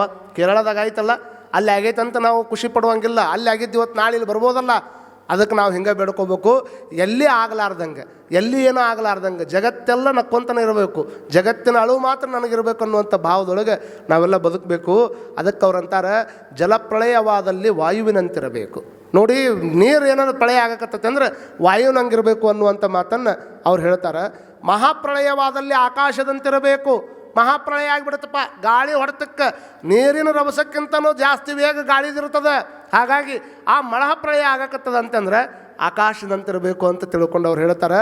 ಜಗತ್ತು ಪ್ರಳಯ ಆಯಿತು ಅಂತಂದ್ರೆ, ಜಗತ್ತ ಪ್ರಳಯ ಆಗಿ ಹೊಂಟೈತೆ ಅಂದರೆ ತನ್ನ ತಾ ಮರೆತಿರಬೇಕು, ಗುಹೇಶ್ವರಲಿಂಗ ತಾನಾಗಿರಬೇಕು. ಈ ಚಂದ ತತ್ವನ ನೀ ಹೆಂಗೆ ಬದುಕಬೇಕನ್ನುವಂಥ ರಿಯಾಲಿಟಿಯನ್ನು ಇಲ್ಲಿ 12ನೇ ಶತಮಾನದೊಳಗೆ ಹೇಳಿಟ್ಟೋಗ್ಯಾರ. ನಾವು ಸಣ್ಣ ಪುಟ್ಟ ವಿಷಯಕ್ಕೆಲ್ಲ ಇದನ್ನು ಮಾಡ್ಕೊಂಡು ಹಂಗಾತು ಹಿಂಗಾತು ಅಂತ ತಿಳ್ಕೊಂಡು ಭಾಳ ಮಂದಿ ಕೊರಗವ್ರನ್ನು ನೋಡಿವಿ ನಾವು. ಜೀವನ ಅಂದರೆ ಕೊರಗೋದಲ್ಲ, ಜೀವನ ಅಂದರೆ ಮರಗೋದಲ್ಲ. ಶರಣರು ಏನು ಕಲಿಸಿದ್ರು ಅಂತಂದರೆ, ತಮಗೆ ಒಂದು ಸಂದಿಗ್ಧ ಪರಿಸ್ಥಿತಿ ಬಂತು. ಸಂದಿಗ್ಧ ಪರಿಸ್ಥಿತಿ ಅಂಥದ್ದು ಬಂತು, ಎಲ್ಲ ಶರಣರನ್ನು ಹಿಡ್ಕೊಂಡು ಬಂದು ಕಂಡಲ್ಲಿ ಅವ್ರನ್ನ ಕೊಲ್ಲಬೇಕು ಅನ್ನುವಂಥ ಆದೇಶ ಬಂದಾಗ ಶರಣರು ತಮಗೆ ಬೇಕಂತ ತಿಳ್ಕೊಂಡು ಬೇಕಾಗಿದ್ದು ಬಂಗಾರ, ಬೇಕಾಗಿದ್ದು ಬೆಳ್ಳಿ, ತಮಗೆ ಬೇಕಾಗಿ ಏನ ಬಿಟ್ಟು ಹೋದ್ರೆ ನನಗೆ ಅಲ್ಲಿ ಬದುಕಾಕೆ ಏನಾರು ಬೇಕಂತ ತಿಳ್ಕೊಂಡು ಅರಬಿ ಕಟ್ಕೊಂಡು, ಮತ್ತೊಂದು ಬಂಗಾರ ಕಟ್ಕೊಂಡು, ಮತ್ತೊಂದು ಬೆಳ್ಳಿ ಕಟ್ಕೊಂಡು, ದವಸ ಧಾನ್ಯ ಕಟ್ಕೊಂಡು ಶರಣರು ಕಲ್ಯಾಣ ಬಿಡಲಿಲ್ಲ. ತಮ್ಮ ತಲೆಗೆ ವಚನದ ಕಟ್ಟುಗಳನ್ನು ಕಟ್ಟಿಕೊಂಡು, ಸೊಂಟಕ್ಕೆ ಒಂದು ಕತ್ತಿಯನ್ನು ಇಟ್ಟುಕೊಂಡು ವೀರಗಣಾಚಾರಿಗಳಂತೆ ವಚನಗಳನ್ನು ರಕ್ಷಣೆ ಮಾಡುವುದಕ್ಕಾಗಿ ವಚನದ ಕಟ್ಟುಗಳನ್ನು ಕಟ್ಟಿಕೊಂಡು ಕಲ್ಯಾಣ ಬಿಟ್ಟು ಬಂದ್ರಲ್ಲಮ್ಮ, ಅವರು ದೊಡ್ಡವ್ರು ಅಕ್ಕಾರ. ನಾವು ಹೆಂಗೆ ದೊಡ್ಡವ್ರು ಹಾಕೀವಿ? ಅವತ್ತು ಅವರು ಬಿಟ್ಟಿರ್ತಕ್ಕಂಥ ವಚನ ಸಾಹಿತ್ಯವನ್ನು ಇವತ್ತಿಗೂ ಸಹಿತ ಓದಿ ಅದರಂಗೆ ನಡೆಯೋಕೆ ನಮಗೆ ಆಗ್ತಾಯಿಲ್ಲ. ಇನ್ನೂ ಸಹಿತ ವಚನ ಸಾಹಿತ್ಯವನ್ನು ಅರಗಿಸ್ಕೊಳ್ಳುವಂಥದ್ದು ಭಾಳಷ್ಟು ಮಂದಿಗೆ ಆಗ್ತಾಯಿಲ್ಲ. ಅಷ್ಟು ದೊಡ್ಡ ಯಾವತ್ತು ಸತ್ಯವನ್ನು ಅರಗಿಸ್ಕೋಬೇಕಾದ್ರೆ ಭಾಳಷ್ಟು ಟೈಮ್ ಬೇಕಾಗ್ತದೆ. ಸತ್ಯವನ್ನು ಅರಗಿಸ್ಕೋಬೇಕಾದ್ರೆ ಭಾಳ ಟೈಮ್ ಬೇಕಾಗ್ತದೆ. ಹಾಗಾದರೆ ಅದಕ್ಕೆ ಬೆಲೆ ಇಲ್ಲನೋ? ಬೆಲೆ ಯಾವತ್ತೂ ಅದು ಕಳ್ಕೊಳಕ್ಕಾಗೋದಿಲ್ಲ. ಕಾರಣ ಏನು ಅಂತಂದ್ರೆ, ಅದಕ್ಕೆ ಈ ಟೈಮ್ದಾಗ ಒಬ್ಬರ ಕಡೆ ಯಾರ ಕಡೆ ಬೆಲೆ ಇಲ್ಲ ಅಂತಂದರೆ ಯೋಗ್ಯ ವ್ಯಕ್ತಿಗಳ ಕೈಯಾಗ ಅದು ಇಲ್ಲ ಅಂತ ತಿಳ್ಕೊಬೇಕೇ ಹೊರತಾಗಿ ಆ ವಚನ ಸಾಹಿತ್ಯಕ್ಕೆ ಯಾವತ್ತೂ ಬೆಲೆ ಕಡಿಮೆ ಆಗೋದಿಲ್ಲ ಅನ್ನುವಂಥ ಸತ್ಯವನ್ನು ನಾವೆಲ್ಲರೂ ಅರ್ಥ ಮಾಡ್ಕೊಳ್ಬೇಕಾಗ್ತದೆ. ಅಂಥ ವಚನ ಸಾಹಿತ್ಯ ಪರಂಪರೆಯನ್ನು ಈ ನಾಡಿನೊಳಗೆ ಅಗ್ರಗಣ್ಯರಾಗಿ ಪ್ರತಿಪಾದಿಸುವಂಥ ಅನೇಕ ಮಠಗಳಲ್ಲಿ ಅಗ್ರಗಣ್ಯ ಮಠ ಅಂತ ಯಾವುದಾದ್ರೂ ಕರೆದ್ರೆ ಅದು ನಾಗನೂರಿನ ರುದ್ರಾಕ್ಷಿ ಮಠ ಅನ್ನುವಂಥದ್ದನ್ನು ನಾವೆಲ್ಲರೂ ಅರ್ಥ ಮಾಡ್ಕೊಳ್ಬೇಕಾಗ್ತದೆ. ಇಲ್ಲಿ ಬಸವಾದಿ ಶಿವಶರಣರ ತತ್ವದ ಪರಂಪರೆಯನ್ನು ಈ ನಾಡಿನೊಳಗೆ ಮನಗಳಲ್ಲಿ ಬಿತ್ತರಿಸುವಂಥ ಕೆಲಸವನ್ನು ರುದ್ರಾಕ್ಷಿ ಮಹಾಮಠ ಮಾಡ್ತಾ ಇದೆ. ಈ ವಚನ ಸಾಹಿತ್ಯವನ್ನು ಓದಿದಾಗ ಒಮ್ಮೆ ನಮಗೆ ಅನಿಸ್ಬೇಕಮ್ಮ, ಏನು ಅನ್ನಿಸ್ಬೇಕು ಅಂತಂದ್ರೆ ಎಲ್ಲ ಶರಣರಿಗೆ ಹೇಳೋದು ಅಂಥದ್ದು ಏನಂದರೆ, ಎಂಥ ಕಷ್ಟದ ಪರಿಸ್ಥಿತಿ ಬಂದ್ರೂ ಅವ್ರು ಹೇಳ್ತಾರಲ್ಲ, ನೀನು ಆ ಮಳೆ ಆದ್ರೆ ಹಂಗಾಗು, ಕೆಂಡದ ಮಳೆ ಆದ್ರೆ ನೀರಾಗು, ನೀವು ಏನಾಗಬೇಕು, ನೀರಾಗಬೇಕು. ನೀರಿನ ಮಳೆ ಆಗಕತ್ತಂದ್ರೆ ವಾಯು ಆಗಕತ್ತ, ವಾಯುವಿನ ಪ್ರಳಯ ಆಗಕತ್ತಂದ್ರೆ ನೀನು ಏನಾಗಬೇಕು, ಆಕಾಶ ಆಗಬೇಕು. ಜಗತ್ತು ಪ್ರಳಯ ಆದರೆ ನಿನ್ನನ್ನು ನೀನು ಬಿಟ್ಟು ಬಿಡ್ಬೇಕು, ಮುಗೀತಲ್ಲ, ಅಲ್ಲಿಂದ ಏನೈತಿ ಮುಂದೆ. ಇಷ್ಟು ಶರಣರು ನಮ್ಗೆ ಹೇಳಿಕೊಟ್ಟಾರ ಅಂತಂದ್ರೆ ಅದಕ್ಕೆ ನಾನು ಹೇಳಬೇಕಾಗಿರುವಂಥ ಒಂದು ಮಾತು ಏನಂದರೆ, ಬದುಕುವಂಥ ಟೈಮ್ದೊಳಗೆ ನಾವು ಯಾರನ್ನು ನೋಡಬೇಕು ಅಂತಂದ್ರೆ ನಮ್ಗಿಂತ ಕೆಳಮಟ್ಟದವ್ರನ್ನ ನೋಡಬೇಕು. ಸಾಧನೆ ಮಾಡಬೇಕು ಅಂತ ಹೊಂಟಾಗ ನಮ್ಗಿಂತ ಎತ್ತರ ಮಟ್ಟದವ್ರು ನೋಡಬೇಕು. ಎಷ್ಟು ಎತ್ತರ ಮಟ್ಟದವ್ರು ನೋಡಬೇಕು ಅಂತಂದ್ರೆ, ಈ ಜಗತ್ತಿನೊಳಗೆ ಸಾಧನೆ ಅನ್ನುವಂಥದ್ದು ಹೇಗೆ ಮಾಡಬೇಕು ಅಂತಂದರೆ, ಮನುಷ್ಯಾಗ ಯಾವಾಗಾರ ಒಮ್ಮೊಮ್ಮೆ ಅವಾಗ ಕರೆಂಟ್ ಹೋಗೈತಿಲ್ಲ, ವಿದ್ಯುತ್ ಅನ್ನುವಂಥದ್ದು ಯಾವಾಗಾರ ಕೈ ಕೊಡ್ತದೆ, ಆದರೆ ನಾವು ಗಳಿಸಿರ್ತಕ್ಕಂಥ ವಿದ್ವತ್ತು ಯಾವತ್ತೂ ಕೈ ಕೊಡಂಗಿಲ್ಲ ಅನ್ನುವಂಥ ಸತ್ಯ ನಮ್ಮೆಲ್ಲರಿಗೆ ಗೊತ್ತಾಗಬೇಕಾಗ್ತದೆ. ನೋಡಿ, ಆಸಾಮ್ದೊಳಗೆ ಪುಟ್ಟ ಹುಡುಗಿ, ಆಸಾಮ್ದೊಳಗಿರ್ತಕ್ಕಂಥ ಕೇವಲ 300 ಮನೆಗಳಿರ್ತಕ್ಕಂಥ ಊರಿನೊಳಗೆ ಒಂದು ಪುಟ್ಟ ಹುಡುಗಿ ನೋಡಿ, ಅವರು ಹೊಲದ ಬದುವಿನೊಳಗೆ ರನ್ನಿಂಗ್ ಮಾಡ್ತಿರ್ತಾಳೆ. ಅವ್ರ ಅಪ್ಪಗೆ ಹೇಳಿದ್ಲು, ಅಪ್ಪ ನನಗೆ ಚಲೋ ಅಡಿಡಾಸ್ ಕಂಪ್ನಿ ಬೂಟ್ ತಂದು ಕೊಡಮ್ಮ ಅಂತ. ಅವಾಗ ಅವರಪ್ಪ ಹೇಳಿದ, ಅಡಿಡಾಸ್ ಕಂಪ್ನಿ ಬೂಟ್ ತಂದು ಕೊಡ್ಬೇಕಮ್ಮ, ರೊಕ್ಕ ಭಾಳ ಆಗ್ತದೆ.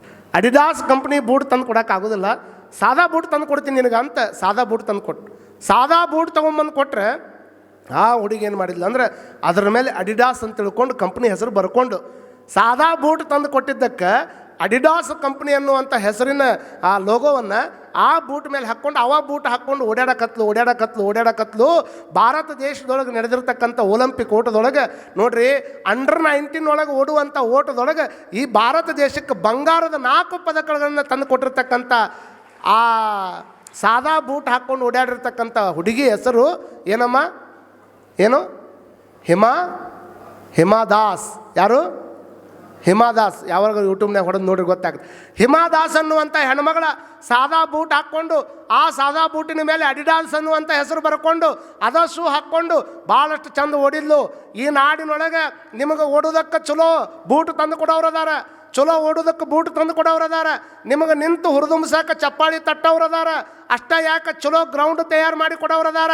ಆದರೆ ಸಾಧನೆ ಮಾಡಬೇಕು ಅಂದರೆ ಒಂದು ಏನಾದರೂ ಯಶಸ್ಸಿನ ಗುರಿಯನ್ನು ಮುಟ್ಟಬೇಕಾದ್ರೆ ನಿಂತು ನೋಡೋರಿಂದಾಗಲಿ ಚಪ್ಪಾಳಿ ಹೊಡೆಯೋರಿಂದಾಗಲಿ ಕೇವಲ ಬೂಟಿನಿಂದಾಗಲಿ ಆಗೋದಿಲ್ಲ. ಸ್ವತಃ ನಾವೇ ಓಡಿ ಗುರಿ ಮುಟ್ಟಬೇಕೇ ಹೊರತಾಗಿ ಮತ್ತೊಬ್ಬರು ಬಂದು ಯಾರೂ ನಮ್ಮನ್ನು ಗುರಿ ಮುಟ್ಟಿಸಂಗಿಲ್ಲ ಅನ್ನುವಂಥದ್ದನ್ನು ನಾವೆಲ್ಲ ತಿಳ್ಕೊಳ್ಬೇಕಾಗ್ತದೆ. ಗುರುವಿನ ಮಾರ್ಗದಲ್ಲಿ ಗುರಿ ಮುಟ್ಟುವಂಥ ಸಾಹಸ ನಮ್ಮೊಳಗಿರಬೇಕು, ಅಂದ್ರೆ ಮಾತ್ರ ನಾವು ಗುರಿ ಮುಟ್ಟಕ್ಕಾಗ್ತದೆ. ಇದು ಇಷ್ಟ ಆದರೆ ಏನು ಹೆಚ್ಚಿಂದಲ್ಲ. ಯಾವಾಗ ಸಾದಾ ಬೂಟಿನ ಮೇಲೆ ಅಡಿಡಾಸ್ ಅಂತ ಬರ್ಕೊಂಡಿದ್ಲಲ್ಲ, ಮುಂದೆ ಬಂಗಾರದ ಪದಕ ತಂದ ಮೇಲೆ ಸ್ವತಃ ಅಡಿಡಾಸ್ ಕಂಪ್ನಿಯವ್ರು ಕರ್ಕೊಂಡು ಬಂದು ಅವ್ರನ್ನ ಅಡಿಡಾಸ್ ಕಂಪ್ನಿಗೆ ಬ್ರಾಂಡ್ ಅಂಬಾಸಿಡರ್ ಮಾಡ್ಯಾಳ ಹೆಣ್ಮಗನ್. ಇದಕ್ಕೆ ಒಂದು ಚಪ್ಪಾಳಿ ಹೊಡಿಬೋದು. ಅಡಿಡಾಸ್ ಕಂಪ್ನಿಗೆ ಆ ಹೆಣ್ಮಗಳನ್ನು ಬ್ರಾಂಡ್ ಅಂಬಾಸಿಡರ್ ಮಾಡಿ ಆ ಹೆಣ್ಮಗಳ ಹೆಸರನ್ನು ಅಡಿಡಾಸ್ ಕಂಪ್ನಿ ಅವರು ತಮ್ಮ ಹೆಸರನ್ನು ತೆಗೆದು ಹಾಕಿ ಹಿಮಾ ದಾಸ್ ಅಂತ ತಿಳ್ಕೊಂಡು 2 ಬೂಟಿನ ಮೇಲೆ ಬರೆದು ಅಕ್ಕಿನ ಹೆಸರನ್ನು ಬರೆದು ಅಡಿಡಾಸ್ ಕಂಪ್ನಿ ಬೂಟನ್ನು ಅವಳಿಗೆ ಗಿಫ್ಟ್ ಕೊಡ್ತಾರೆ. ಅಂದರೆ ಇದಕ್ಕೆ ನಿಜವಾದ ಸಾಧನೆ ಅಂತಾರೆ ಅನ್ನುವಂಥದ್ದನ್ನು ನಾವು ತಿಳ್ಕೊಳ್ಬೇಕು. ಸಾಧನೆ ಮಾಡಬೇಕಂತ ಹೊಂಟ್ರೆ ನಮಗಿಂತ ಎತ್ತರ ಮಟ್ಟದವರನ್ನು ನಾವು ನೋಡಬೇಕು. ಬದುಕು ಮಾಡಬೇಕಂತ ಹೊಂಟಾಗ ಯಾರು ನೋಡ್ಬೇಕಮ್ಮ? ನಮಗಿಂತ ಕೆಳಮಟ್ಟದಾಗ ನೋಡ್ಬೇಕು. ವಿಮಾನದಾಗ ಹೊಂಟವ್ರನ್ನ ನೋಡಿ ಕಾರ್ನಾಗ ಕುಂತಾವ, ವಿಮಾನದಾಗ ಹೊಂಟವ್ರನ್ನ ನೋಡಿ ಕಾರ್ನಾಗ ಕುಂತವ್ರು ದುಃಖ ಪಡುವಂಗಿಲ್ಲ. ಏನು ಅನ್ಕೋಬೇಕು? ಪರಮಾತ್ಮ ನಮ್ಮ ಚಲೋ ಅಡ್ಡಾಡಕ್ಕೆ ಕಾರ್ ಗಾಡಿನಾರ ಕೊಟ್ಟಾನ, ವಿಮಾನದವ್ರು ನೋಡಿ ನಾ ಯಾಕೆ ದುಃಖ ಪಡಬೇಕು, ವಿಮಾನದವ್ರು ನೋಡಿ ನಾ ಯಾಕೆ ದುಃಖ ಪಡ್ಬೇಕಂತ ಅವ ಸೈಕಲ್ ಮೋಟ್ರ್ ಮೇಲೆ ಅಡ್ಡಾಡೋವನ್ನು ನೋಡಿ ಆನಂದ ಪಡಬೇಕು. ಸೈಕಲ್ ಮೋಟ್ರ್ ಮೇಲೆ ಹೊಂಟಾವ ಆ ಕಾರ್ನಾಗ ಹೊಂಟವನ್ನ ನೋಡಿ ದುಃಖ ಪಡಬಾರ್ದು. ಅವ ಅನ್ಕೋಬೇಕು ಪರಮಾತ್ಮ ನಮ್ಮ ಚಲೋ ಅಡ್ಡಾಡಕ್ಕೆ ಚಲೋ ಸೈಕಲ್ ಮೋಟ್ರ್ ಕೊಟ್ಟಾನಲ್ಲ, ಕಾರ್ನವ್ರು ನೋಡಿ ನಾ ಯಾಕೆ ದುಃಖ ಪಟ್ಕೊಳ್ಳಿ ಅಂತ ಅನ್ಬೇಕು. ಸೈಕಲ್ ಮೋಟ್ರ್ ಮೇಲೆ ಹೊಂಟವನ್ನ ನೋಡಿ ಸೈಕಲ್ ನಾವು ಎಂದೂ ಕೂಡ ದುಃಖ ಪಡಬಾರ್ದು. ನನಗೆ ಹತ್ಕೊಂಡು ಅಡ್ಡಾಡಕ್ಕೆ ಪರಮಾತ್ಮ ಸೈಕಲರ ಕೊಟ್ಟಾನ, ನನಗೆ ಎಷ್ಟೋ ಮಂದಿಗೆ ಸೈಕಲ್ ಇಲ್ಲಲ್ಲ ಅಂಥವ್ರು ನೋಡಿ ಆನಂದ ಪಡಬೇಕು. ಇನ್ನು ಕಾಲಾಗ ಚಪ್ಪಲಿ ಹಾಕ್ಕೊಂಡು ಅಡ್ಡಾಡುವಂಥ ವ್ಯಕ್ತಿ ಸೈಕಲ್ ಮೇಲೆ ಹೊಂಟವನ್ನ ನೋಡಿ ದುಃಖ ಪಡಬಾರ್ದು. ನನಗೆ ಪರಮಾತ್ಮ ಹಾಕ್ಕೊಳ್ಳೋಕ್ಕೆ 2 ಚಲೋ ಚಪ್ಪಲಿನ ಕೊಟ್ಟಾನ ಭಗವಂತ. ಎಷ್ಟೋ ಮಂದಿಗೆ ಚಪ್ಪಲಿ ಇಲ್ಲಾರ್ದಕ್ಕೆ ನೀರಿನ ವಾಟರ್ ಬಾಟಲನ್ನು ಚಪಟಿ ಮಾಡಿಕೊಂಡು ಅದನ್ನು ಕಾಲಿಗೆ ಹಗ್ಗ ತೊಗೊಂಡು ಕಟ್ಕೊಂಡು ಅದ್ರಾಗ ರೋಡ್ನಾಗ ನಡೆಯುವಂಥವ್ರು ಎಷ್ಟೋ ಮಂದಿ ಅದಾರ. ಅಂಥವ್ರನ್ನ ನೋಡಿದಾಗ ನನಗೆ ಚಲೋ 2 ಚಪ್ಪಲಿನ ಕೊಟ್ಟಾನ ಅಂತ ತಿಳ್ಕೊಂಡು ಆನಂದ ಪಡಬೇಕು. ವಾಟರ್ ಬಾಟಲ್ ಕಟ್ಕೊಂಡು ಅಡ್ಡಾಡವ ಚಪ್ಪಲಿ ಹಾಕ್ಕೊಂಡು ಹೊಂಟವನ್ನ ನೋಡಿ ದುಃಖ ಪಡುವಂಗಿಲ್ಲ.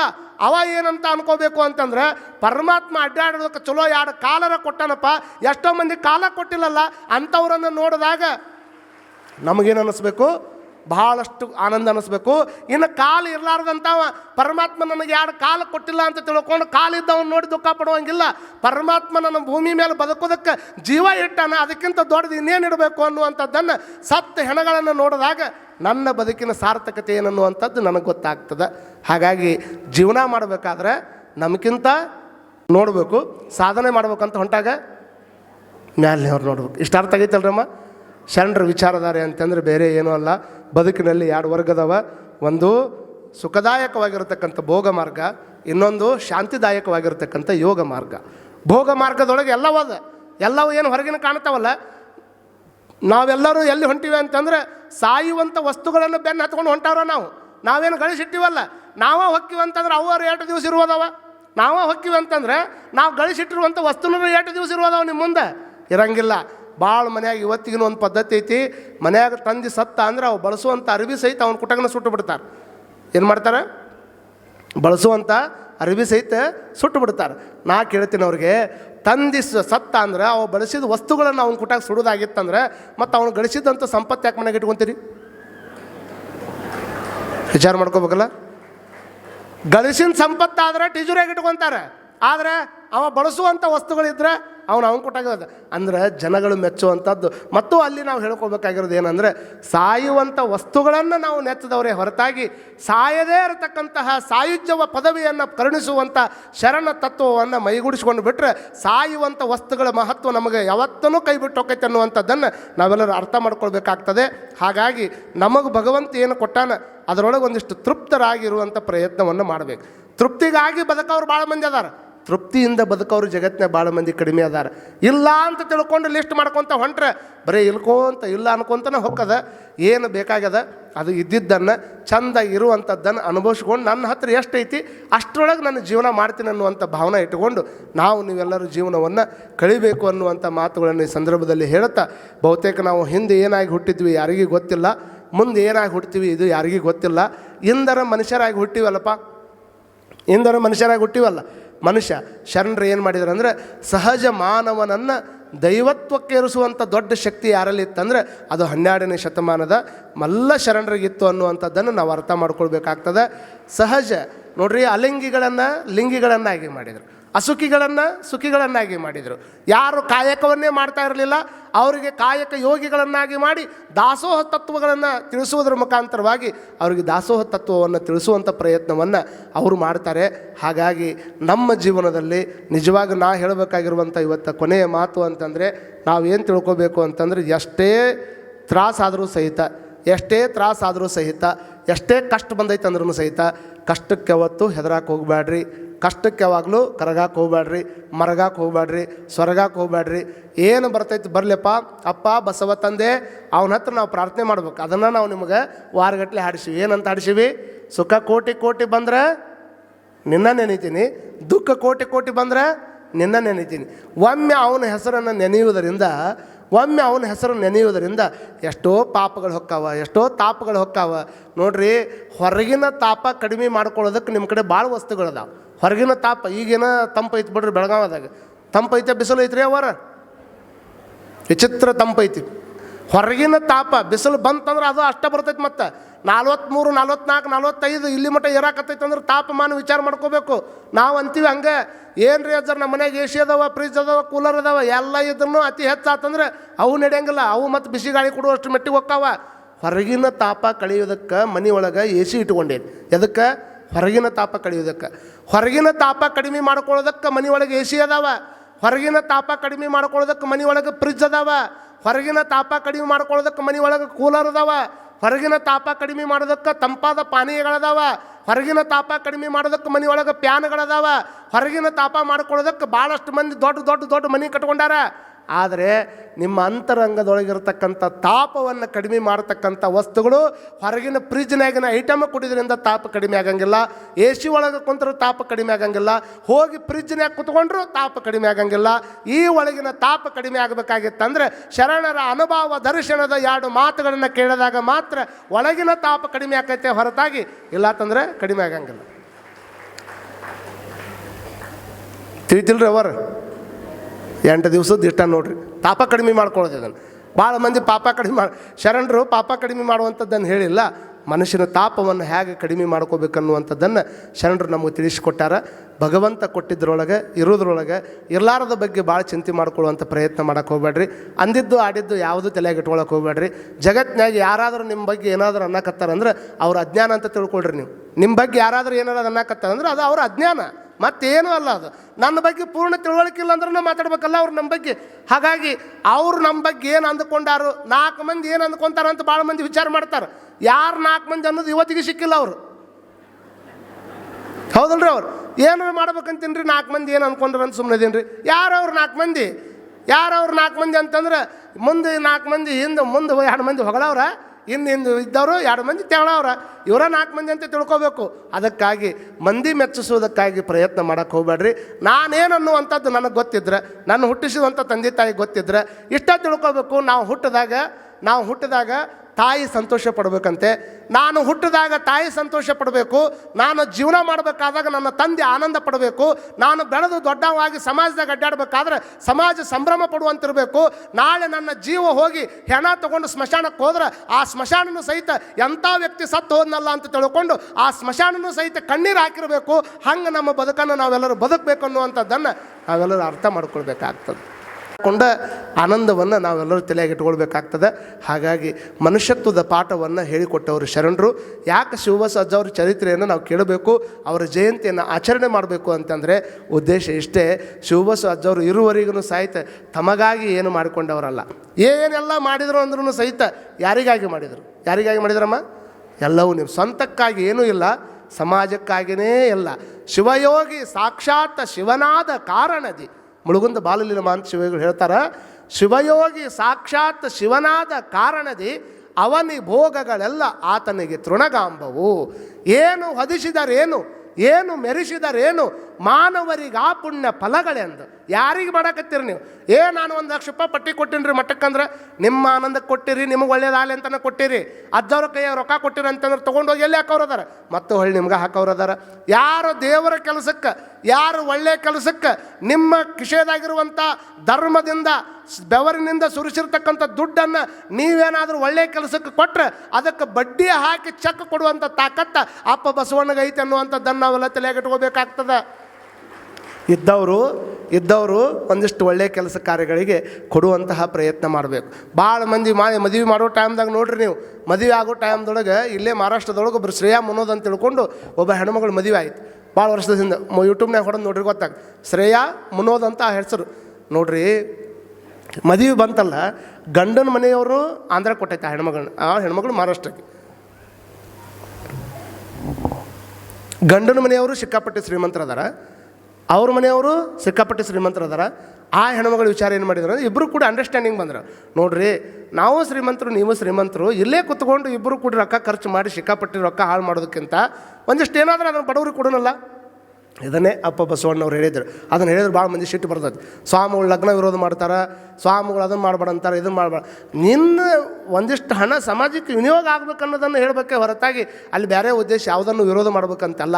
ನೋಡಿ, ಇಬ್ಬರೂ ಕೂಡ್ಕೊಂಡು ಏನು ಮಾಡಿದ್ರು ಅಂದರೆ, ಗಂಡ ಹೆಂಡತಿ ಆಗೋರು ಇಬ್ಬರೂ ಕೂಡ್ಕೊಂಡು ವಿಚಾರ ಮಾಡಿ ಮನೆಗೆ ಹೋಗಿ ಅಡ್ಡಾಡಿ ಯಾರು ಬಡತನದ ರೇಖೆಗಿಂತ ಭಾಳ ಕೆಳಮಟ್ಟದೊಳಗದಾರ ಅಂಥವ್ರು 108 ಮಂದಿಯನ್ನು ತಾವ ಮನೆಗೆ ಹೋಗಿ ಅಡ್ಡಾಡಿ ಲಿಸ್ಟ್ ಮಾಡಿ ಅವ್ರು ಏನು ಮಾಡಿದ್ರು ಅಂದರೆ ಎಲ್ಲರಿಗೆ ಹೋಗಿ ಲಗ್ನ ಪತ್ರ ಕೊಟ್ಟು ಬಂದರು.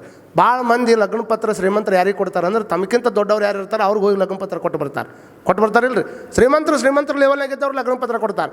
ಆದ್ರೆ ಅವ್ರು ಏನು ಮಾಡಿದರು, ತಮಗಿಂತ ಯಾರು ನಿಜವಾದ ಬಡವರು ಅದಾರ ಅವ್ರ ಮನೆಗೆ ಹೋಗಿ ಹುಡ್ಕೊಂಡು ಬಂದು ಲಗ್ನ ಪತ್ರ ಕೊಟ್ಟರು. ಲಗ್ನ ಪತ್ರ ಕೊಟ್ಟಾಗ ಯಾಕೆ ಏನು ಕೇಳಿಲ್ಲ, ಅವರಾಗಲೇ ಬಂದು ಲಗ್ನ ಪತ್ರ ಕೊಟ್ಟಾರ ಅಂದ್ರೆ ಬಡವ್ರ ಹೃದಯ ಹೆಂಗಿರ್ತೈತೆ ನೋಡ್ರಿ. ಒಮ್ಮೆ ಬಡವ್ರು ಭಾಳ ದೊಡ್ಡವರಾಗಿಬಿಡ್ತಾರೆ, ಭಾಳ ದೊಡ್ಡ ಶ್ರೀಮಂತರು ಭಾಳ ಸಣ್ಣವರಾಗಿಬಿಡ್ತಾರೆ. ಒಮ್ಮೆ ನೋಡ್ರಿ, ಮನ್ಯಾಗ ಶ್ರೀಮಂತನ ಲಗ್ನ ಬಂದಿತ್ತು, ಶ್ರೀಮಂತರ ಮನ್ಯಾಗ ಆಳು ದುಡಿತಿರ್ತಾವಲ್ಲ, ಶ್ರೀಮಂತರ ಮನ್ಯಾಗ ಮಗನ ಲಗ್ನ ಬಂದಿತ್ತು. ಮಗನ ಲಗ್ನ ಬಂದಾಗ ಮತ್ತು ಮನ್ಯಾಗಿದ್ದಾಗ ಆಳು ಕಾಳಿಗಿನ ಎಲ್ಲರಿಗಿನ ಅರಿವಿ ತರ್ಬೇಕಂತ ತಿಳ್ಕೊಂಡು ನಿಮಗೆ ಭಾಳ ಕರೆ ಹೇಳ್ತೀನಿ ರೀ. ಅವರ ಬಹುತೇಕ ಯಾವ ಮಠಾಧಿಪತಿಗಳನ್ನು ಮಾಡ್ಯಾರಿಲ್ಲ ಗೊತ್ತಿಲ್ಲ. ನಮ್ಮ ಅಲ್ಲಂಪ್ರಭು ಅಜ್ಜವ್ರ ಮನಸ್ಸು ಎಂಥ ದೊಡ್ಡದು ಅಂತಂದ್ರೆ, ಈ ಸಂಸ್ಥೆ ಒಳಗೆ ಅವ್ರ ಕೈಯಾಗ ಕೆಲಸ ಮಾಡುವಂಥ ಸಿಬ್ಬಂದಿ ಏನದಾರಲ್ಲ, ಎಲ್ಲ ಸಿಬ್ಬಂದಿಗೆ ಹೋಗಿ ಬಹುತೇಕ ಒಂದು 3-4 ಲಕ್ಷ ರೂಪಾಯಿ ಅರಿವಿ ತೊಗೊಂಡು ಬಂದು ಎಲ್ಲ ಸಿಬ್ಬಂದಿಗೆ ಕೊಡುವಂಥ ಪ್ರಯತ್ನವನ್ನು ಅಲ್ಲಂಪ್ರಭು ಅಜ್ಜವ್ರು ಮಾಡ್ತಾರಪ್ಪ ಅಂತಂದ್ರೆ ಇದಕ್ಕೆ ದೊಡ್ಡ ಗುಣ ಅಂತಾರೆ. ನೋಡ್ರಿ, ಅವ್ರು ಪ್ರೀತಿಸುವಂಥ ಹೃದಯ ಇರ್ತದಲ್ಲ, ಆ ಹೃದಯ ಇದ್ರೆ ಅಟ್ಟ ಬರ್ತೈತದ, ಇಲ್ಲತ್ತಂದ್ರೆ ಬರೋಕ್ಕೆ ಸಾಧ್ಯ ಇಲ್ಲ. ಅದು ಎಲ್ಲರಿಗೂ ಬರ್ತದೆ. ಯಾವಾಗ ಶ್ರೀಮಂತರ ಮನ್ಯಾಗ ಲಗ್ನ ಇತ್ತು, ಆಳು ಕಾಳಿಗೆ ಏನಾದರೂ ಅರಿವಿ ತರ್ಬೇಕಂತೇಳಿ ಅದ ದೊಡ್ಡ ಅಂಗಡಿ ಒಳಗೆ ಒಂದು 300 ರೂಪಾಯಿ ರೇಟ್ ಇರುವಂಥ ಸೀರೆ ತೆಗೆದು ತೋರಿಸ್ರಿ ಅಂತ ಅಂದ್ರೆ ಅವ್ರು 300 ರೂಪಾಯಿದ್ದು ಯಾಕೆ ನೀವು ಕೇಳಕತ್ತೀರಿ, ಇಷ್ಟು ದೊಡ್ಡ ಶ್ರೀಮಂತರು ಅಂದಾಗ, ನನಗಲ್ರಿ ನಮ್ಮ ಮನೆಗೆ ಕೆಲಸ ಮಾಡೋ ಆಳು ಮಕ್ಕಳಿಗೆ ಅಂತ ಆ ಹೆಣ್ಮಗಳು ಅಂದ. ನಮ್ಮ ಮನೆಗೆ ಏನು ಅಡುಗೆ ಮಾಡೋಕೆ ಬರ್ತಾಳಲ್ಲ, ಅವಳಿಗೆ ಬೇಕಾದ 300 ರೂಪಾಯಿ ಸೀರೆ ಅಂದಾಗ ಮತ್ತು ಅಕ್ಕಿ ಅಂತಾಳೆ, ನಮ್ಮ ಅವ್ವಾರ ಯಜಮಾನಿ ನನಗೆ ಸೀರೆ ಕೊಡ್ಸಾಕತ್ತಾರಂದ್ರೆ ಅವ್ರ ಮಗನಿಗೆ ಏನಾದರೂ ನಾನು ಕೊಡ್ಬೇಕಲ್ಲ ಅಂತ ಅವ್ರ ಮನೆಗೆ ಏನು ಕೆಲಸ ಮಾಡ್ತಿದ್ಲಲ್ಲ, ಆಕಿನೂ ಅದ ಅಂಗಡಿಗೆ ಬಂದು ಕೂಡಲೇ ಈ ಹೆಣ್ಮಗಳನ್ನು ನೋಡಿದ್ನಲ್ಲ ನಾವು ಅಂಗಡಿ ಮಾಲಕ್ಕೆ, ಅವ ತಂದು 200 ರೂಪಾಯಿ ಅರ್ಬಿ ಮುಂದಿಟ್ಟ. ಅವಾಗ ಆಕಿ ಏನೋ ಒಂದು ಮಾತು ಅಂದಂದ್ರೆ ಅದನ್ನೆಲ್ಲ ತಲೆಗಿಟ್ಕೋಬೇಕು. ಶ್ರೀಮಂತ ಹೆಣ್ಮಗಳ ಆಳು ಮಕ್ಕಳಿಗೆ ಬೇಕಂತ ತಿಳ್ಕೊಂಡು 300 ರೂಪಾಯಿ ಸೀರೆ ತೆಗಿ ಅಂದ್ರೆ ಈಕಿನ್ನ ಬಡವಾಗಿರ್ತಕ್ಕಂಥ ಹೆಣ್ಮಗಳ ಅವ್ರಿಗೆ ಗಿಫ್ಟ್ ಕೊಡ್ಬೇಕಂತ ತಿಳ್ಕೊಂಡು ಅವನ ಅಂಗಡಿಗೆ ಬಂದರೆ 200 ರೂಪಾಯಿ ಸೀರೆ ಮುಂದಿಟ್ರೆ ಇದು ನನಗಲ್ರಿ, ನಮ್ಮ ಯಜಮಾನ್ರ ಮಕ್ಕಳ ಲಗ್ನ ಐತಿ, 5,000 ರೂಪಾಯಿ ಸೀರೆ ಇದ್ರೆ ತೆಗಿರಿ, ಆಕೆ ಗಿಫ್ಟ್ ಕೊಡ್ಬೇಕಂತ ಹೇಳ್ತಾಳಂದ್ರೆ ನೀವೇನು ಒಂದೇದಕ್ಕೆ ಕೊಡಿದ್ರು?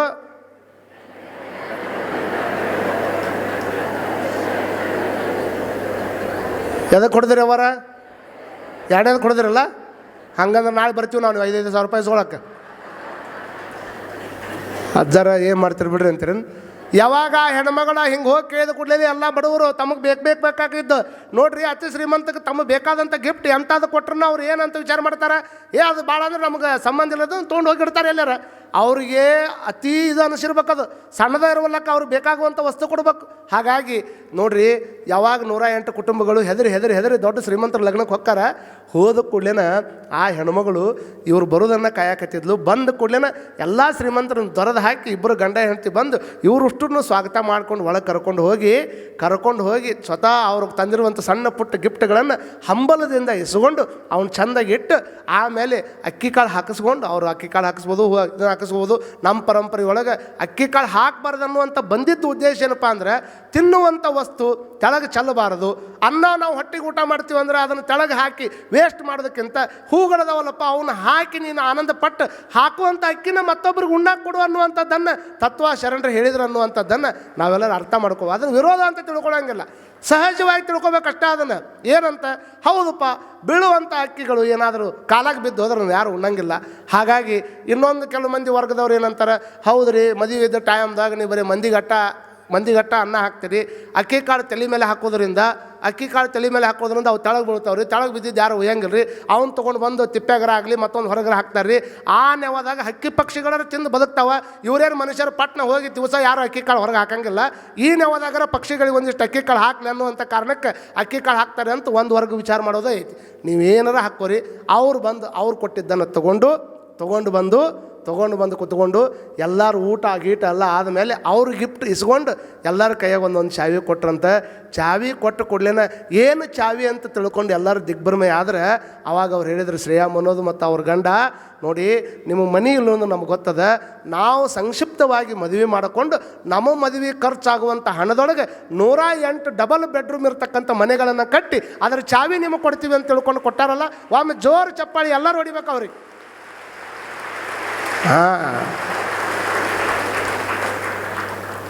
ನಾವು ಯಾಕೆ ಚಪ್ಪಾಳಿ ಹೊಡಿಸಿವಿ ಹೇಳ್ರಿ ಅವರ?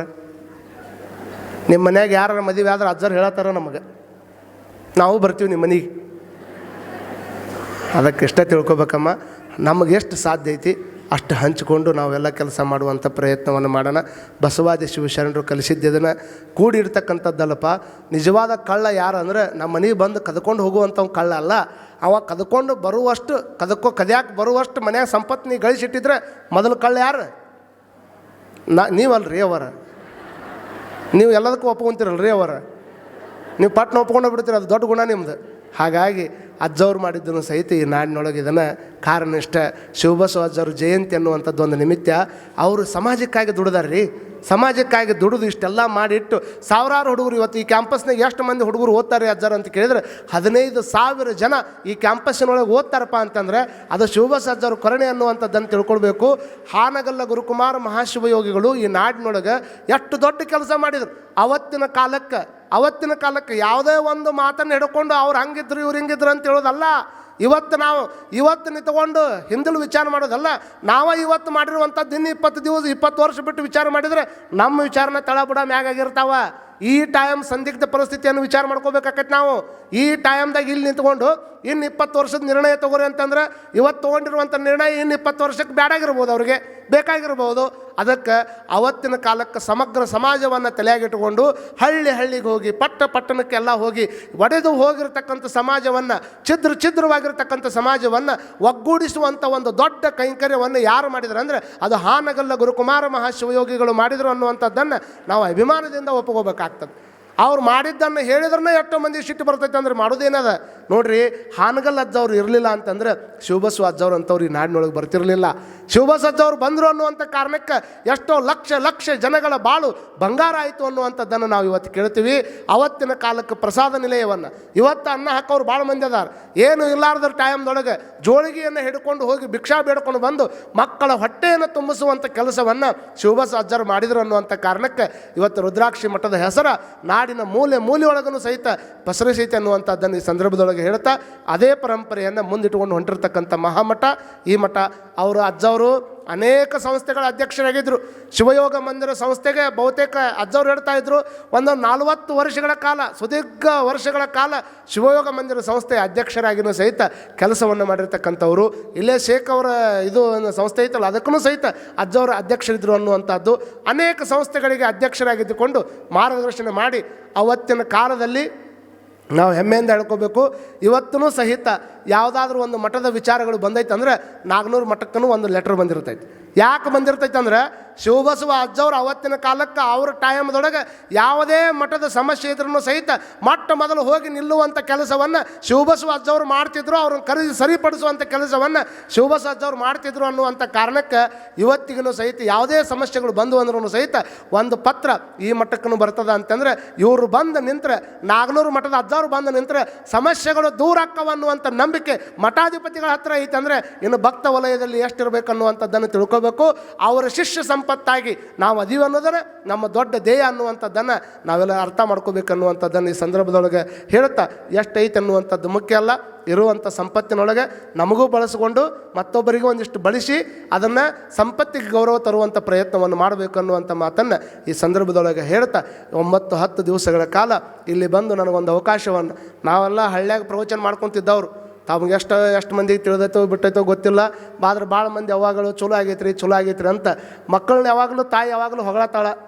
ತಾಯಿ ಹೆಂಗೆ ಹೇಳಿದ್ರು ಹೊಗಳ್ತಾಳೆ. ಯಾಕೆ ಮಕ್ಕಳಿಗೆ ಹೆಂಗೆ ಅವ ತಪ್ಪು ಮಾಡಿದ್ರು ಹೊಗಳ್ತಾವ, ಇದು ಮಾಡಿದ್ರು. ಯಾಕಂದ್ರೆ ಮಕ್ಕಳು ಅನ್ನೋದು ಬಂತಂದ್ರೆ ತಾಯಿಗಳು ಎಲ್ಲರೂ ಹೊಗಳ್ತಾರೆ. ನೀವೆಲ್ಲರೂ ತಂದೆ ತಾಯಿ ಸ್ವರೂಪರು. ನಾ ಇಲ್ಲಿ ಕೂತ್ಕೊಂಡು